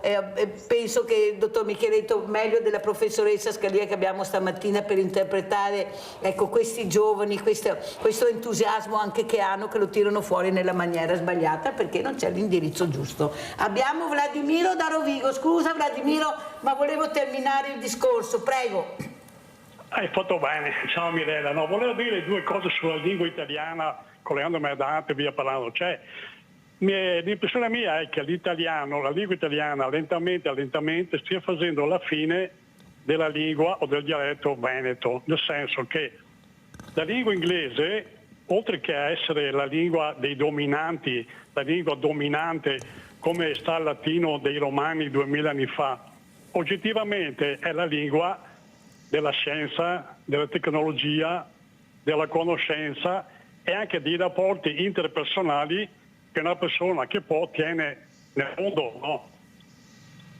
Quella lingua, cioè la persona quando che deve affrontare l'intelligenza artificiale, i computer, i social, se deve parlare con una persona in Sudafrica o in Argentina, via parlando, parla in inglese, no? E l'italiano sta diventando, come appunto il dialetto, la lingua che la persona usa in famiglia, usa a casa, usa nella piazza della sua città, cioè usa col suo popolo piccolo, no? Quello che appunto ha fatto la fine del dialetto o della lingua veneta. È ben difficile rifocolare l'italiano come lingua principale in raffronto alla lingua inglese per quello che adesso la lingua inglese rappresenta. Un'altra cosa, non so se ha un'importanza un particolare, e chiudo. Mentre la lingua inglese, la lingua dei latini romani, un po' anche la lingua francese per un periodo, è stata una lingua imposta dal dominante, diciamo così, no? La lingua italiana invece è stata una lingua scelta dalle persone colte, dalle persone, come dire, di cultura, che sta incaricata in quel momento, in quel periodo, la lingua da fornire al popolo italiano. Ecco, il fatto che la lingua italiana sia stata una lingua proposta in sostanza e non imposta con la forza anche, può avere un'importanza sulla sua difesa, diciamo, sul suo uso complessivo del popolo italiano. Grazie Vladimiro, la sentiamo prima la professoressa e poi il dottor Micheletto in risposta proprio alla telefonata di Vladimiro. Prego, prof. Sì, ha sollevato un tema, l'anglicismo, l'interesse e la passione verso l'anglicismo soprattutto in Italia. Devo dire che però la lingua italiana all'estero, lo dimostrano le istituzioni di lingua italiana all'estero, hanno un buon riscontro anche di iscritti, e questo perché la lingua italiana affascina per la sua cultura, per l'arte, per la musica, perché la lingua italiana è stata la lingua della musica, per la sua cultura, anche per i suoi autori. Dante, ad esempio, è un autore conosciuto in tutto il mondo. Ricordo di due studentesse peruviane che della nostra letteratura conoscevano solo Dante ed erano proprio molto curiose e appassionate dell'opera dantesca. Quindi io credo che di fronte a questa insomma anche perdita, smarrimento della lingua, soprattutto da parte di una buona fetta della popolazione, non tutti, perché molti continuano a leggere, insomma alcuni continuano a leggere e quindi a frequentare la letteratura. Però a fronte di questo io credo che la scuola abbia invece il dovere, l'obbligo di invece riportare al centro dell'attenzione la lingua italiana e la sua cultura. e quindi la lingua non si può conoscere esplorando anche la letteratura, e questo soltanto ci può salvare anche dalla progressiva perdita di parole del linguaggio. Oggi i ragazzi dominano sempre più ridotto di parole. Solo la letteratura, solo la lettura, solo la frequentazione con la letteratura può aiutare in questo senso, e in questo credo che la scuola abbia il ruolo principale e abbia un impegno, un obbligo, un dovere che è veramente che tutti gli insegnanti dobbiamo, non possiamo sottrarci. Grazie professoressa Scalia. Prego, dottor Micheletto. Ma a me piacerebbe rispondere al signor Vladimiro che nella vita è importante prendere il meglio, quello che mi serve, quello che mi è utile e quello che, come dire, che mi fa crescere. Allora, se l'inglese in qualche modo è la lingua dominante perché la si trova, diciamo, in tutti gli aspetti, come dire, e della tecnica, e di tutta l'informatica, insomma, degli articoli scientifici, di tutto, ok, d'accordo, perché è fruibile, è veloce, è snella, è molto, tra virgolette, ridotta nelle sue sintassi, nelle sue modalità espressive, eccetera. E questo, come dire, lo possiamo anche portarcelo a casa. Però vogliamo mettere la lingua italiana nella sua maestosità, nella sua bellezza. Se io devo esprimere delle metafore, devo esprimere, come dire, dei concetti, appunto recuperando l'amore, recuperando anche la bellezza, la lingua italiana mi offre delle sfumature, ma non solo con la poesia, ma anche proprio attraverso il modo con il quale rappresenta la realtà interna ed esterna, che non ha paragoni per quello che è quel poco della mia conoscenza. Quindi credo che anche qui bisogna mai demonizzare, prendere il meglio, e però noi abbiamo delle tradizioni, abbiamo in un qualche modo una storia. Credo che questa storia non si possa mettere da parte in luogo di qualcosa o di qualcuno che ci viene a insegnare delle cose. Prendiamo quello che ci serve e dopo, come dire, teniamoci invece ben stretto quella che è la nostra ricchezza e culturale e linguistica e patrimoniale da un punto di vista, come dire, del patrimonio artistico, ma non solo. Quindi da questo punto di vista credo sia molto importante mantenere con i ragazzi un atteggiamento che ha a che fare con il piacere. Voglio recuperare un po' quello che si diceva prima, perché in tutte le attività, se vogliamo, come dire, essere vicini a quello che è lo sviluppo, tenga presente che fino ai 20 anni le strutture neuronali dei ragazzi in un qualche modo non sono perfettamente, come dire, definite. Quindi vuol dire che il funzionamento di un ragazzo fino ai 20 anni, dopo ovviamente a seconda delle variabilità, il cervello funziona secondo la maniera emotiva. Quindi è chiaro che noi, se parliamo a un ragazzo di logica o di razionalità, stiamo parlando a un qualcosa o a un qualcuno che ancora non è connesso con l'altra parte. Quindi è chiaro che tutto il nostro, gran parte del nostro agire, gran parte del nostro muoversi con loro deve tener conto dell'aspetto emotivo, deve tener conto del funzionamento affettivo. È lì che possiamo tentare di portarli poi anche verso una razionalizzazione di questi affetti e di questi appunto impulsi. Altrimenti stiamo parlando a qualcosa o qualcuno come dire, che non ha ancora ben acquisito, cioè per loro come dire, il senso della mortalità è molto flebile, perché possono fare nella loro mente, e noi li abbiamo aiutati tanto a pompare la macchina dei desideri, puoi fare tutto in qualsiasi momento, tutto ti è permesso, eccetera, e invece poi, e mi richiamo a quello che diceva prima la prof, cioè se io ho un elemento performante da raggiungere e questo elemento performante lo identifico come la mia persona, è chiaro che se non riesco a raggiungere quella roba, la caduta è vertiginosa. E se poi in questa caduta, in qualche modo, anche l'ambiente familiare o anche l'ambiente sociale, in qualche modo, identifica il vincente solo se ha fatto e raggiunto quella roba lì, con quelle modalità lì, è chiaro che la caduta è vertiginosa. Allora cosa mi resta? Non mi restano altri appunto che il vuoto assoluto, vedi appunto tutte le depressioni, i suicidi, eccetera, o non mi resta altro che mettermi all'attenzione in una maniera negativa andando a saccheggiare, a fare stupidaggini che magari... Quindi da questo punto di vista è fondamentale. Un genitore quando un figlio viene a casa gli dice: ma com'è andata oggi? Ma no, com'è andata a scuola? Sei stato bene? Ma sei contento? Ma fammi capire, ma come va la tua settimana?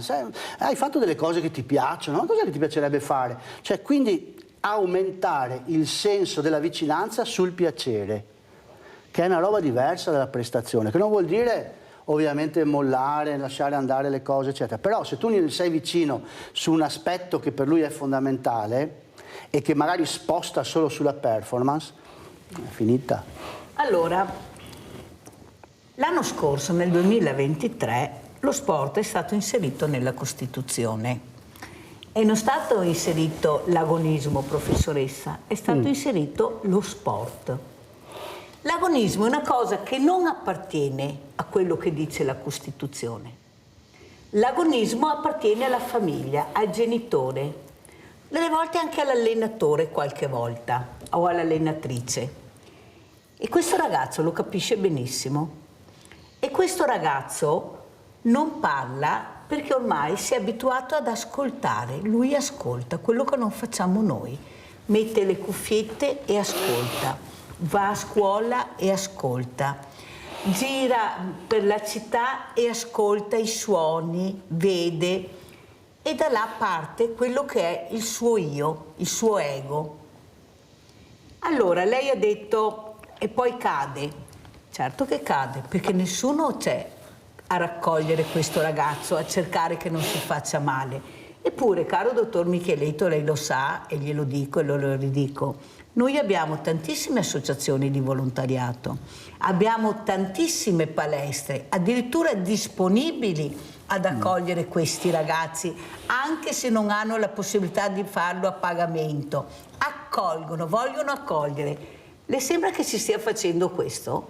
Ma le sembra che... Allora, non abbiamo i numeri perché non ci sono i soldi. Perfetto. Abbiamo solo la parola psicologo, ma basta. Secondo lei a questo ragazzo questa parola, questa figura? Lui ha bisogno di stare assieme ad altre persone, ha bisogno di essere ascoltato, non solo di ascoltare, ma non c'è tempo per ascoltarlo, perché questa povera famiglia per sbarcare il lunario deve fare 2 lavori se bastano e sopravvivere anche con 2 lavori. E questo ragazzo va a scuola e vede che gli altri compagni vivono in maniera diversa, magari spacciando una bostina. E cosa fa la società? Etichettiamo. Nel momento che questo ragazzo sbaglia, non per colpa sua ma perché non c'è altro, allora lo etichettiamo e diventa spacciatore, anche se ha dato una sola bustina. E lo mettiamo...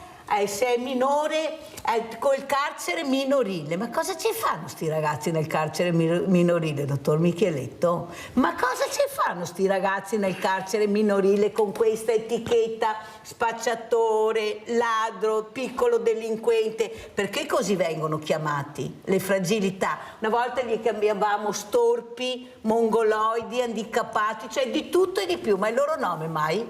Allora, dottor Micheletto, finché qualcuno non capirà che è tempo di unire le varie fragilità con la società che si mette a disposizione, e non serve alla laurea per accogliere questi ragazzi, bisogna avere il coraggio di ascoltare, la pazienza di ascoltare, che hanno i nostri diversamente giovani, che sono nelle case, nelle residenze per anziani, che potrebbero ancora dare molto. Invece abbiamo diviso anche là, non facciamo gli asili dentro le residenze per anziani, li facciamo da un'altra parte e li dividiamo sempre di più. Le associazioni di volontariato che vogliono aiutare questi ragazzi non vengono prese in considerazione, perché se non fai parte del giro magico non vai dentro a questi tavoli, dottor Micheletto, e non sempre ci troviamo con educatori preparati, non sempre, o amministratori o insegnanti di sostegno, professoressa Scalia, e voi dovete sopperire a tutto. Ma come fate? Ma come fate? Se questo ragazzo è già etichettato e ha paura di frequentare questa scuola e confrontarsi con i compagni, perché è già emarginato, e lui si sente già emarginato invece che accolto. E voi invece fate questo lavoro in mano di accoglienza, di ascolto che non fa la società, che non fanno tantissime famiglie, ma che non fanno neanche gli addetti ai lavori, perché non hanno la possibilità di farlo, anche se qualcuno vorrebbe, e no, gli mettono i paletti. Prego, professoressa Scadia, poi vi saluto.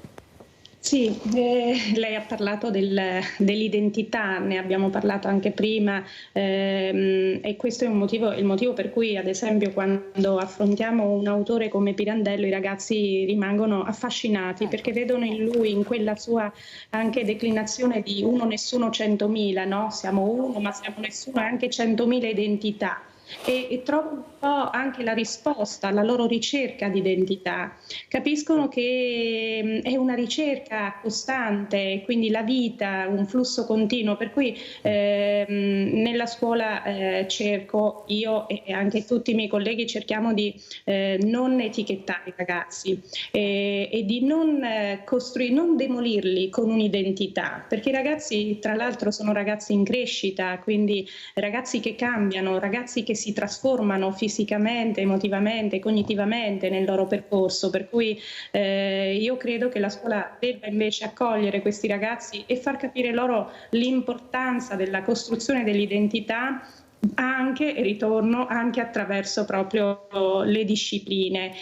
Solo così, solo la cultura può salvare questi ragazzi. Io vedo che ho poi delle risposte positive, perché i ragazzi mi parlano, anche durante le interrogazioni, mi riportano quello che l'autore ha dato loro nella loro vita, come senso proprio e come significato da attribuire alla loro stessa vita. E quindi penso, non so, ai Orazio, alla ricerca, al tema del Carpe Diem, al tema della morte, sul quale iniziano a interrogarsi in modo diverso proprio partendo dai testi. Quindi l'identità è assolutamente qualcosa che non deve avere un'etichettatura, quantomeno all'interno dell'ambiente scolastico, dove invece i ragazzi devono imparare a riflettere anche su questo, proprio partendo dalla cultura, dalla conoscenza. E quindi ecco l'importanza di nuovo della conoscenza, delle emozioni, della cultura. Io ricordo spesso, professoressa, lo dico anche al dottor Micheletto, di quanto sensibili e bravi sono i nostri ragazzi. Vi ricordate di quel professore che è nato uomo ma si sentiva donna, che ha cercato di sopravvivere a questo malessere, a questa tragedia che viveva giorno dopo giorno?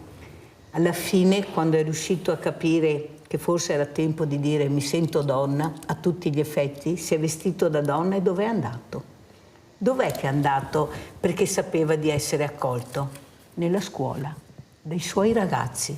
Si è presentato vestito da donna, quello che lui sentiva, all'interno della scuola, della sua classe, perché lei aveva capito che sarebbe stata accolta, che non l'avrebbero giudicata.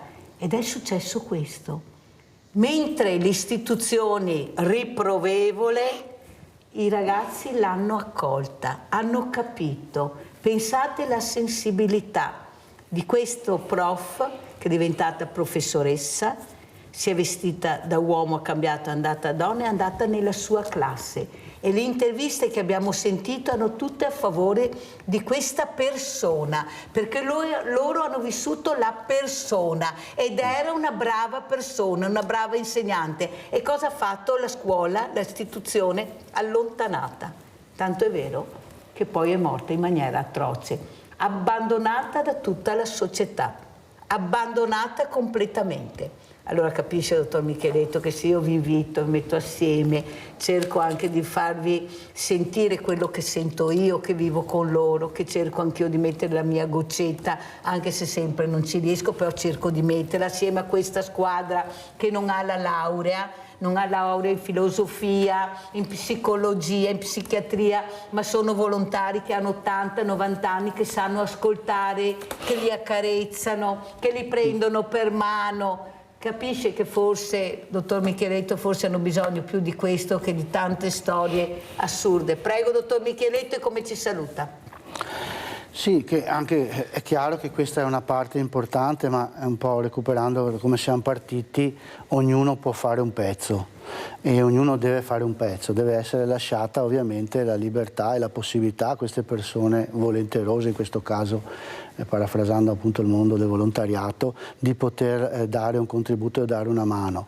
E dall'altro lato però anche la scuola, la sanità, gli enti locali, le associazioni sportive, le parrocchie, tutti se abbiamo un'attenzione forte nei confronti del mondo giovanile, ma perché lo pensiamo come un mondo in qualche modo dal quale può partire davvero un nuovo rinascimento, ovviamente coniugato con quella che è la modernità, c'è posto per tutti, per chi ha voglia di fare, ma sempre con il concetto del rispetto, dell'empatia, della sensibilità, della cultura del bello, del piacere, del dovere, dell'impegno e anche del riconoscimento dell'autorevolezza. Grazie, grazie al dottor Micheletto. Professoressa, come ci saluta? Ecco, che appello vuole fare, cosa vuole dire? Qual è il saluto che sentiamo dalla professoressa Scalia?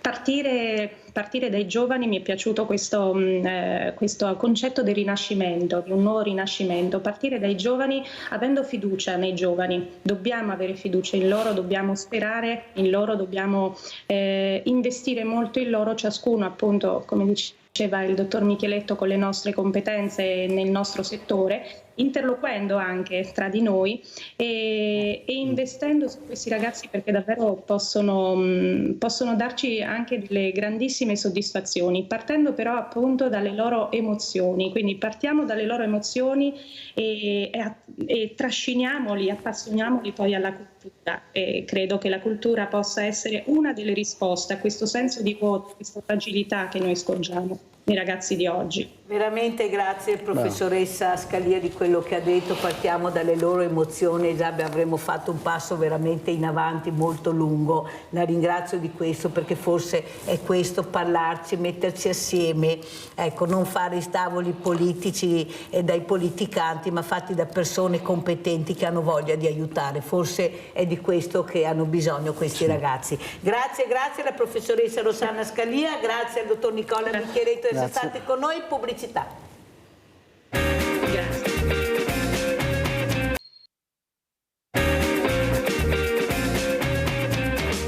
Allora, oggi 11 aprile, sciopero nazionale, oggi pomeriggio sentiremo poi questa sera i numeri, però io vorrei aprire questa terza parte salutando il nostro ingegnere Giovanni Iannakopoulos, che questa mattina inizia questo processo. Siamo tutti con lei, ingegnere, male non fare, paura non avere. Lei ha fatto una cosa grande con le sue Media Nord-Est, sta cercando di dare le informazioni, la conoscenza di quello che è il territorio, di quello che vuole il territorio. Perciò un grande abbraccio, ingegnere Iannakopoulos, da tutti noi che veramente la seguiamo e le siamo molto vicini. Detto questo, saluto gli ospiti. Abbiamo Mauro Visentin in presenza, segretario generale della Camera del Lavoro di Treviso. Buongiorno. Grazie Visentin di essere qui. Saluto anche ad Alberto Bordin, sindaco di Montebelluna, primo mandato centrodestra. Grazie sindaco anche lei di essere qui. Allora, giornata importante per tutti oggi, perché veramente riguarda tutti quanti noi. Ecco, io chiederei subito a Mauro Visentin qual è la sensazione, questo sciopero che dovrebbe coinvolgere un po' tutti, perché riguarda un po' tutta la società nel bene e nel male. Prego Visentin. Intanto è rivolto al settore del privato, il pubblico, per le normative che sono ancora vigenti. Non è stato possibile allargare questo sciopero che nelle intenzioni doveva essere uno sciopero generale. È uno sciopero generale del settore privato. La sensazione è quella che in molti luoghi di lavoro dove il sindacato c'è, fa informazione, fa contrattazione, è presente e sottolinea anche i temi legati alle motivazioni che ci portano a scioperare, lo sciopero sia sentito e seguito. Ovviamente dove il sindacato non è presente o dove viene tenuto fuori alla porta, far passare queste informazioni è molto più difficile. I temi sono temi come dire importanti, purtroppo ancora una volta di stretta attualità, perché il tema della sicurezza nei luoghi di lavoro è in prima notizia in tutte le cronache dei giornali e dei telegiornali anche in questi giorni. Ma non c'è solo questo tema, c'è il tema di una giusta riforma del fisco che riguarda tutti i cittadini che pagano le tasse, ovviamente, perché chi non le paga, che si riformi il fisco o non lo si riformi, comunque se ha deciso di non pagarle non le paga, per cui anche qua bisogna andare a scovarli e a fargli pagare quanto devono pagare. L'altra questione è un nuovo modello di sviluppo del paese, perché noi pensiamo che questo paese una volta per tutte debba decidere che scelte fare rispetto a il mondo del lavoro, alla centralità del mondo del lavoro e dei lavoratori, ma soprattutto anche alle scelte legate alla transizione energetica, legate alle scelte sulle politiche industriali e alle scelte sulla sostenibilità. Questi sono i temi, mi fermo. E sono temi veramente importanti. Allora, prima di dare la parola al sindaco Bordin, sentiamo Antonio da Padova, se no mi cade la linea. Vai Antonio. Pronto, buongiorno Mirella. Buongiorno. E buongiorno anche agli ospiti. Innanzitutto vorrei sapere contro chi si fa sciopero, perché noi diciamoci la verità, ci sono tanti problemi in Italia. Uno dei tanti problemi è questo governo o come siamo governati. Io per andare a trovare un posto di lavoro ho dovuto fare delle prove prima di essere assunto. Noi invece abbiamo al governo, e guarda, io non sono né di destra né di sinistra, persone incapaci, basta essere iscritti a dei partiti per diventare dei ministri, e dopo diciamoci che abbiamo dei ministri che non sono neanche qualificati. Ora, in questi ministri, che magari la maggior parte non hanno mai lavorato, pretendono di prendersi in mano l'economia italiana. Ora io non capisco per quale motivo che quando avevo 17-20 anni avevo la busta paga tassata al 15-16% al massimo, adesso ho la busta paga tassata al 27-30%, per cui non ho mai soldi in tasca da spendere. Per quale motivo che io pago 10-12 mila euro all'anno di tasse e dopo per curarmi i denti ho da farmi un mutuo perché non ho i soldi? Ma questo qui è un problema nazionale, non ci sono soldi, è tutto sotto costo, quindi anche gli appalti che si prendono per fare certi lavori fanno tutti subappalti, sottoappalti, una cosa e l'altra, perché praticamente non abbiamo la capacità noi altri, perché il tenore di vita si sta sbassando. Ma per quale motivo? Perché abbiamo purtroppo tante tasse da pagare. Grazie Antonio, se no non ce la faccio, sei stato molto chiaro, perché proprio il tempo corre, tiranno. Allora, sindaco Bordin, come commentiamo questa telefonata e anche quello che ha detto Mauro Visentini, segretario generale della Camera del Lavoro di Treviso, della CGIL? Prego. Allora, intanto buongiorno Mirella, buongiorno Mauro, grazie per l'invito. Per quanto riguarda la telefonata, io non credo che i problemi nascano ieri, ci sono dei problemi strutturali vi dico subito, ho ancora 41 anni, quindi non ho poi una memoria storica così ampia di questo paese. Sicuramente nel corso del tempo abbiamo vissuto un boom economico nell'immediato dopoguerra, sicuramente i governi che si sono succeduti hanno messo in pratica delle politiche che per certi versi vanno a ricadere ancora.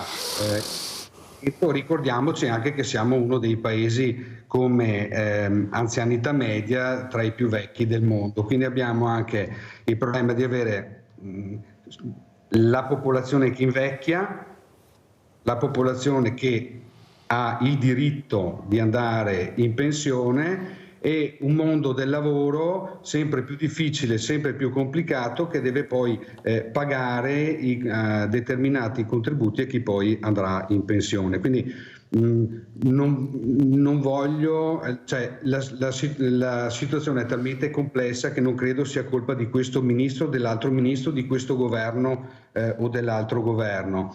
Io parto sempre da un presupposto, ne stavo parlando proprio ieri pomeriggio con gli amici dei sindacati dei pensionati che sono venuti a trovarmi in sala consigliare per fare una chiacchierata insieme, abbiamo trascorso insieme 2 ore e mezza. Io porto sempre degli esempi che conosco personalmente, una famiglia che nel 1991 si costruisce una casa con 34 milioni di lire, 34 milioni di lire che al giorno d'oggi equivalgono circa a 17.000 euro. Ecco, una casa a 3 piani con giardino, 17.000 euro di oggi non ti compri nemmeno una Panda. Quindi c'è anche un potere d'acquisto del nostro del denaro che è precipitato. Io tra l'altro mi permetto di far da eco anche a Mauro sul fatto che la sicurezza del lavoro, sul mondo del lavoro, è una delle tematiche strutturali di questo paese. Sicuramente questo paese arriva colpevolmente in ritardo, come sulla violenza di genere. Mi sono letto un po' di dati, sinceramente pensare che nel 2023 ci siano stati almeno 1041 morti sul lavoro, cioè 3 morti al giorno, lo ritengo indegno di un paese civile. Mi ha fatto bene a dirlo, Sindaco. Sentiamo Angela da Venezia e poi passiamo la parola a Mauro Visentin. Prego Angela.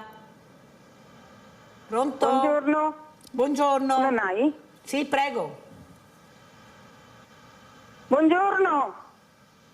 Parla Angela. Buongiorno, non vi sentivo più. Adesso buongiorno, ci senti? Buongiorno Mirella, buongiorno ai 2 signori.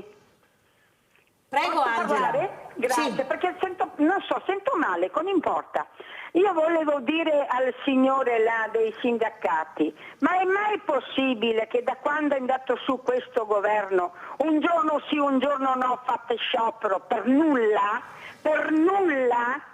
Perché io so che di voi sindacalisti non è mai morto nessuno sul posto di lavoro. Nessuno di voi è mai morto, perché siete sempre seduti su quella bella seggiolone e quando è il momento andate in piazza a portare la gente a fare sciopero. Io queste cose non le sopporto più, perché trovo di una falsità immensa. È una falsità immensa quello che fate, solo per andare contro questo governo. Io so che lo odiate questo governo, però fare quello che state facendo, a prendere in giro i morti, a me non mi sta bene questo. Signora Mirella, mi scusi, ma io lo devo dire questo. Lasciamo libera la parola, ci mancherebbe ognuno fare proprie riflessioni. Grazie Angela per la telefonata. Sentiamo anche come commenta Mauro Visentin. Prego Visentin.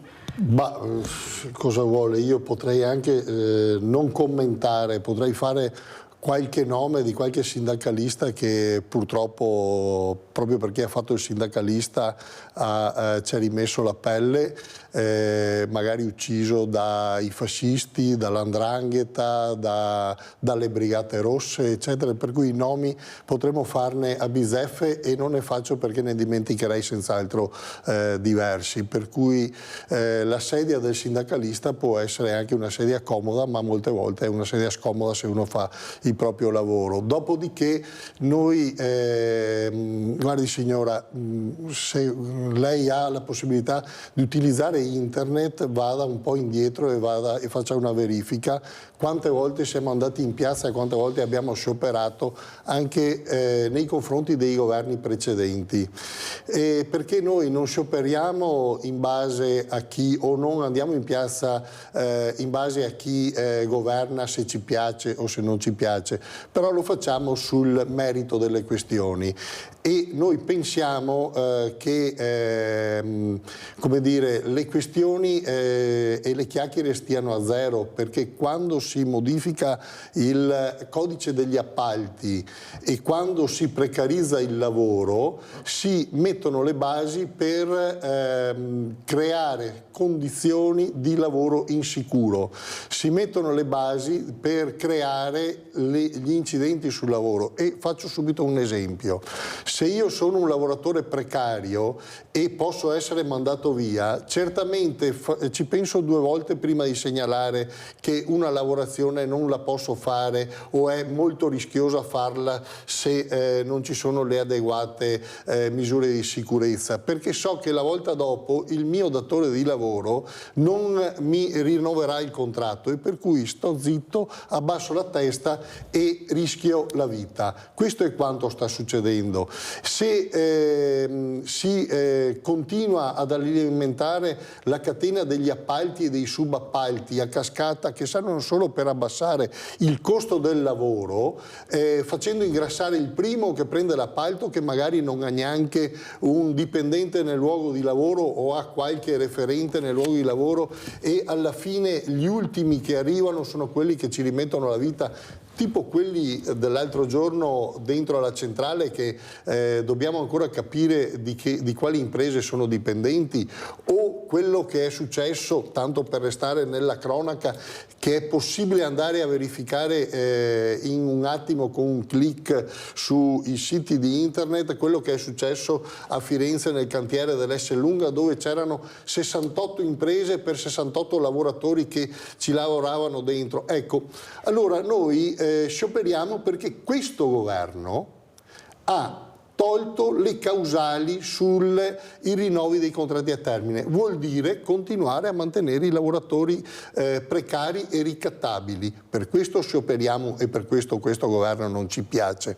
Ma lo avevamo fatto anche con il governo Draghi prima, lo avevamo fatto con il governo Renzi sul Job Act. Guardi, avevamo anche raccolto nei confronti del governo Renzi e nei confronti del governo Gentiloni, altra casacca politica, le firme per i referendum, che dopo ovviamente sono stati disinnescati da i retromarcia dei governi, soprattutto Gentiloni, rispetto ad esempio ai voucher, rispetto alla, come dire, alla precarietà nel mondo del lavoro. Per cui noi non abbiamo la fregola di capire di che colore c'è come dire, chi comanda e chi governa. A noi ci interessa cosa fa.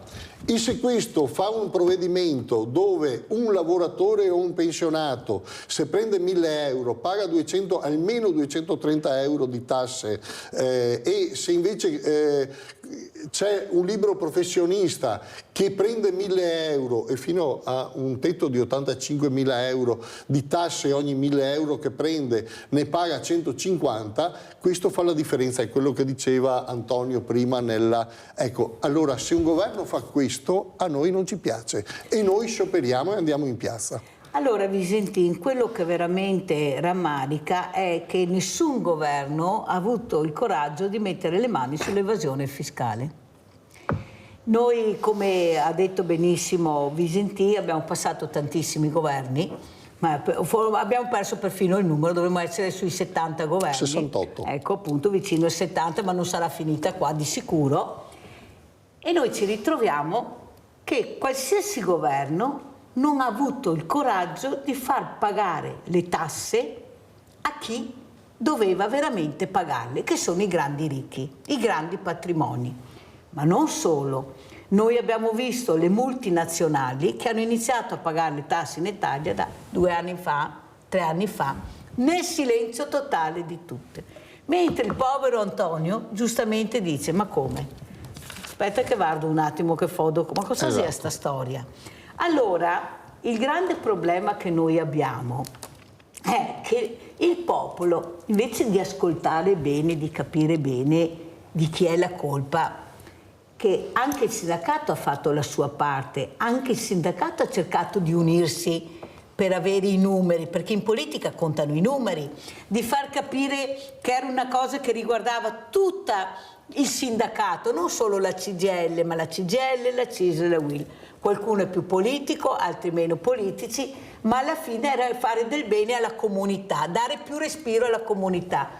E no, non ci siamo, perché grandi ricchi sono pochissimi e hanno in mano la grande finanza. Allora, la povera, come si chiama, Angela, Antonio, perché se la prendono col politico? E qua è il problema grande, se la prendono col sindacato, se la prendono col commerciante, col piccolo artigiano, senza capire dove sta il vero male. Dove questo male lo stanno combattendo anche i sindaci, perché loro che sono nel territorio, che dovrebbero dare le risposte a queste esigenze, che sono gli aiuti alla persona, perché questo è quello che abbiamo bisogno, si vedono con stipendi da fame, con una coperta cortissima che non arriva più, non so neanche più se hanno la coperta o qualcosa, forse grazie ai fondi del PNRR e grazie all'Europa, visto che questa Europa è sempre dannata, maledetta Europa, ma abbiamo anche i nostri parlamentari là che firmano. Allora, sindaco, capisce che iniziare a fare la guerra il povero contro il povero e il ricco che ne guadagna non sta più in piedi, non sta più in piedi che noi paghiamo i parassiti che non lavorano e lasciamo l'operaio a 1.200 euro al mese, se arriva a 1.500 vuol dire che ha vinto il lotto. Parliamo di precariato che continua, ma continuiamo a far pagare le tasse a quelli che forse dovrebbero pagarne meno e pagare molto di più quelli che hanno una montagna di soldi. Cosa dice sindaco? Aggiungo anche un altro problema, il problema che si collega a questo problema, che è il problema degli affitti. Qui a Montebelluna le faccio un esempio.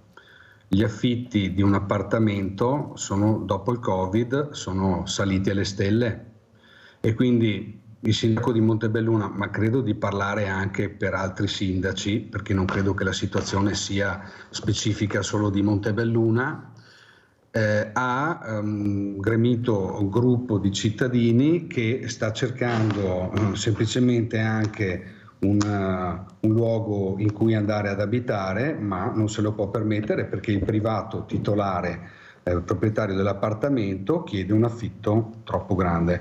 Da qui si sviluppa anche un altro problema. Secondo me sono tutte cose un po' interconnesse. Scusatemi, faccio un discorso un po' in generale, non voglio andare fuori tema, ma poi una cosa implica l'altra e crea tipo una sorta di effetto domino. L'altro giorno, sempre ieri con i sindacati dei pensionati stavamo riflettendo sul tema anche della denatalità. Un lavoratore che già lavora, perché poi c'è anche tutto un problema di disoccupazione enorme, ok? Magari prima di fare una famiglia si pone il quesito di doverla poi mantenere questa famiglia e magari Sindaco, la interrompo un secondo perché abbiamo Paolo da Mestre, lei sa come funziona se non cade la linea. Prego Paolo. Buongiorno signora, buongiorno a lei il suo ospite. Allora, io stavo guardando la televisione adesso al discorso dei sindacati e compagnia Bea. Allora, io dico una cosa, io sono 2 anni che sono in pensione, dipendente dell'anzianità. Se è giusto che il sindacato, quando hanno fatto certe leggi, non si è mai mosso a livello di legge. Perché? Allora, buonuscita, noi abbiamo la buonuscita dopo 2 anni abbiamo una parte della buona uscita dal lavoro. Dopo un altro anno abbiamo l'altra parte. Allora, ma il sindacato non si muove su queste cose. Io avevo una causa di servizio, me l'hanno levata. legge Fornero, nessuno è intervenuto, nessuno ha mai detto niente. Adesso il sindacato pretende di scendere in piazza. Cosa è che si scende in piazza? Molto chiaro Paolo, scusami ma devo correre se no non fanno tempo a rispondere.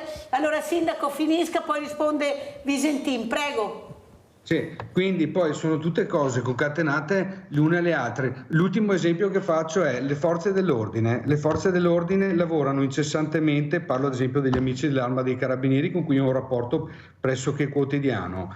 Abbiamo idea di quali rischi corrono, degli orari che fanno, dello stress che vivono, delle ingiurie che ricevono per quanto di stipendio? 1.400, quindi, 1.600.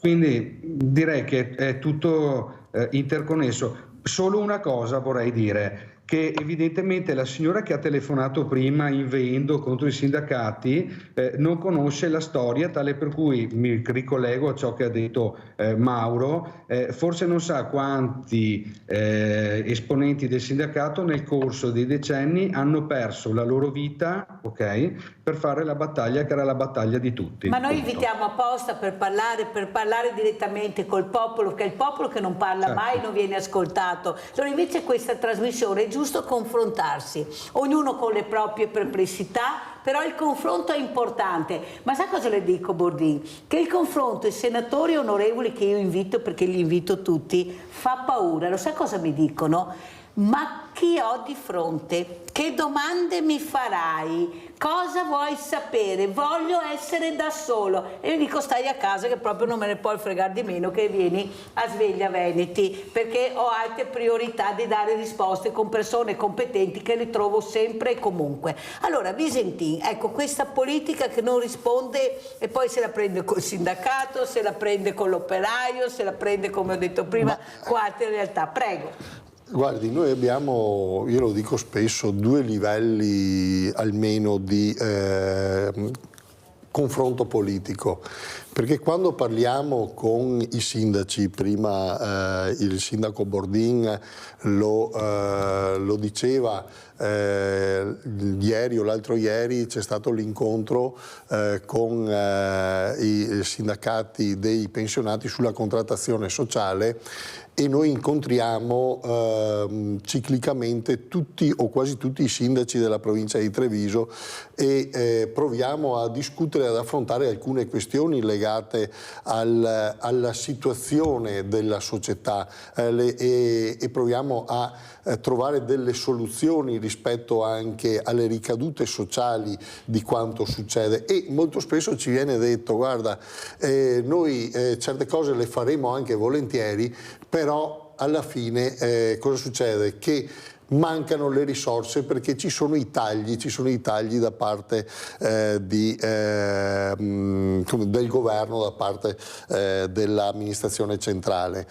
E in molti casi sono bravi perché intervengono e adesso ad esempio abbiamo sottoscritto un protocollo proprio sulla questione degli alloggi con l'associazione dei comuni della Marca alla quale i vari comuni proveranno o aderiranno proprio per dare una prima risposta alla questione degli alloggi che non è come dire l'unica risposta possibile, anche perché qua io lo dico in maniera molto chiara, manca un terzo incomodo che sono le controparti datoriali.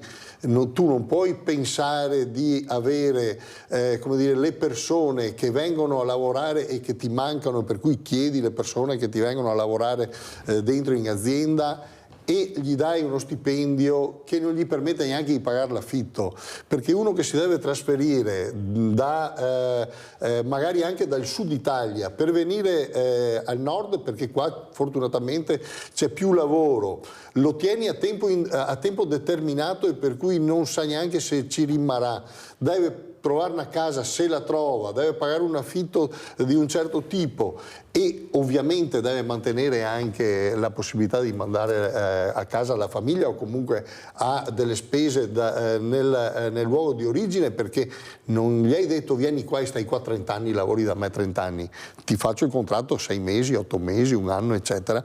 Ecco, per cui dovete fare la vostra parte, proviamo a costruire un fondo e mettere delle garanzie per chi ha magari gli alloggi di proprietà e viene garantito che se qualcuno non paga o se ci sono dei danni questo fondo interviene e copre in tutto o in parte le spese. Ognuno deve fare la propria parte su questo paese. Senti, una volta i grandi industriali che li abbiamo avuto, questi capitani di industria magari con la quinta elementare, facevano le case per gli operai, anzi le facevano anche vicino alla fabbrica, e avevano anche delle persone che insegnavano. Adesso, oltre a non fare più le case e non ci sono e non si trovano, oltre a non avere più delle persone all'interno delle fabbriche che possono proprio svolgere questo ruolo importante, noi ci ritroviamo ad avere, io ieri ho avuto il banco alimentare aperto, lei lo sa, in provincia il mercoledì, e ho le famiglie che lavorano tutti e due i genitori e non ce la fanno neppure all'arrivare alla seconda settimana del mese. Ma vi dico di più, stanno portando via le case perché non riescono più a pagare il mutuo. E portano via le case, i soldi, lei lo sa come la penso. Allora io dico, ti lascio la casa, ma almeno dammi i soldi indietro a queste banche, visto che sono soldi che ho pagato e non ho la casa. Sono famiglie disperate che mai e poi mai avrei immaginato di vedere nei banchi alimentari. Famiglie nostre per bene, famiglie che veramente, quando le ascolti ti dici, ma dove stiamo vivendo? E poi noi paghiamo i CEO miliardi, paghiamo delle figure che se non c'è l'operaio che lavora col fico secco che il CEO c'ha tutti i soldi, però questo deve finire. Oppure il sindaco, dovete rifiutare di fare gli appalti a ribasso, fate almeno di fare i lavori, perché questo lavoro sarà fatto male e bisognerà farlo 20 volte. E chi è che pagherà? Il povero cittadino che non ne può più. Rifiutatevi di fare questi appalti a ribasso, rifiutatevi. Prego, sindaco. Allora, intanto tocco ferro sperando che questi lavori, non so quali, ma non devono essere perché già i sindaci, non parlo solo per me, sono circondati dalle rotture di scatole, ma insomma sono cose che ci siamo scelti, nessuno ci ha obbligati a candidarci, quindi perché poi c'è anche il sindaco. Veloce il sindaco, perché abbiamo un minuto, ma vi inviterò ancora. Il sindaco, chiunque esso sia, deve ovviamente rispettare le leggi. Io devo dire la verità, non posso che essere grato ai funzionari comunali, ve lo dico in tutta sincerità e con grande stima, perché poi i responsabili unici del procedimento sono sempre in giro per i cantieri. Montebelluna ha percepito 15 milioni di euro di bandi PNRR, ai quali responsabilmente ha aggiunto 4,5 milioni di euro dei montebellunesi, e quindi abbiamo tutto l'interesse che i lavori siano fatti in tempo e fatti a regola d'arte. Anche questo perché è poi, quello che vogliamo. Pochi secondi, Visentin, per rispondere. Prego, Visentin. Ma io i secondi li adopero per un'altra cosa, perché oggi siamo in Piazza delle Istituzioni e manifestiamo proprio sui temi dello sciopero, per cui sulla salute, sulla sicurezza, sulla sanità, sull'eguaglianza e la regolarità del fisco, e per cui vi aspettiamo alle 15 in Piazza delle Istituzioni. Grazie veramente ad Alberto Bordin, sindaco di Montebelluna, a Mauro Visentin, segretario generale della Camera del Lavoro di Treviso. Grazie. Adesso andiamo a pranzo con la proposta di Mirella. Fusilli freddi al salmone. Il salmone è un pesce che nasce nei fiumi, scende fino al mare per poi risalirli nuovamente in un lungo e faticoso viaggio controcorrente, per andare a deporre le uova in acque fredde e ben ossigenate, dopodiché solitamente muore.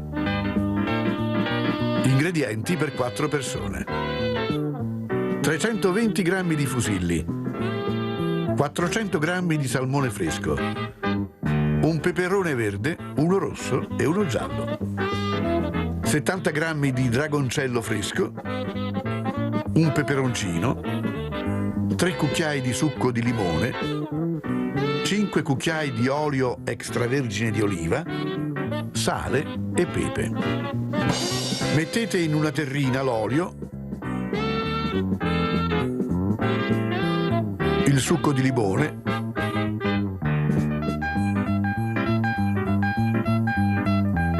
sale, pepe,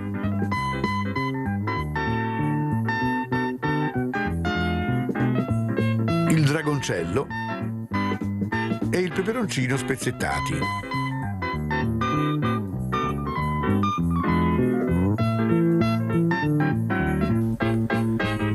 Emulsionate il tutto e lasciate riposare.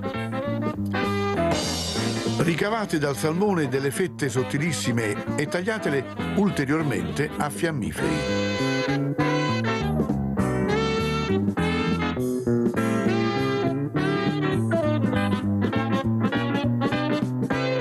Disponete il salmone in una fondina e copritelo con il condimento preparato dopo aver eliminato il peperoncino.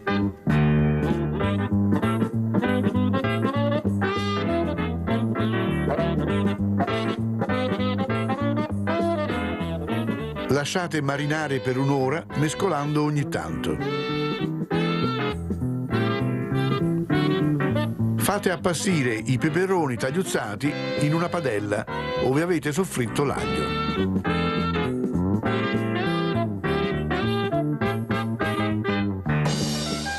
Fate lessare la pasta al dente in abbondante acqua salata.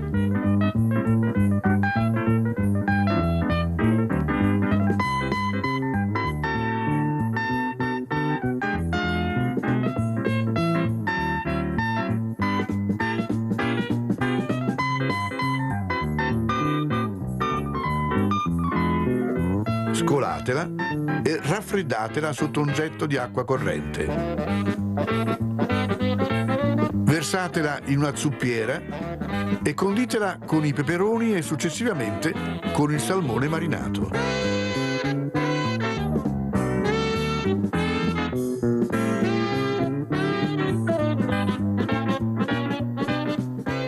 Lasciate riposare ancora un'ora e dopo servite in tavola.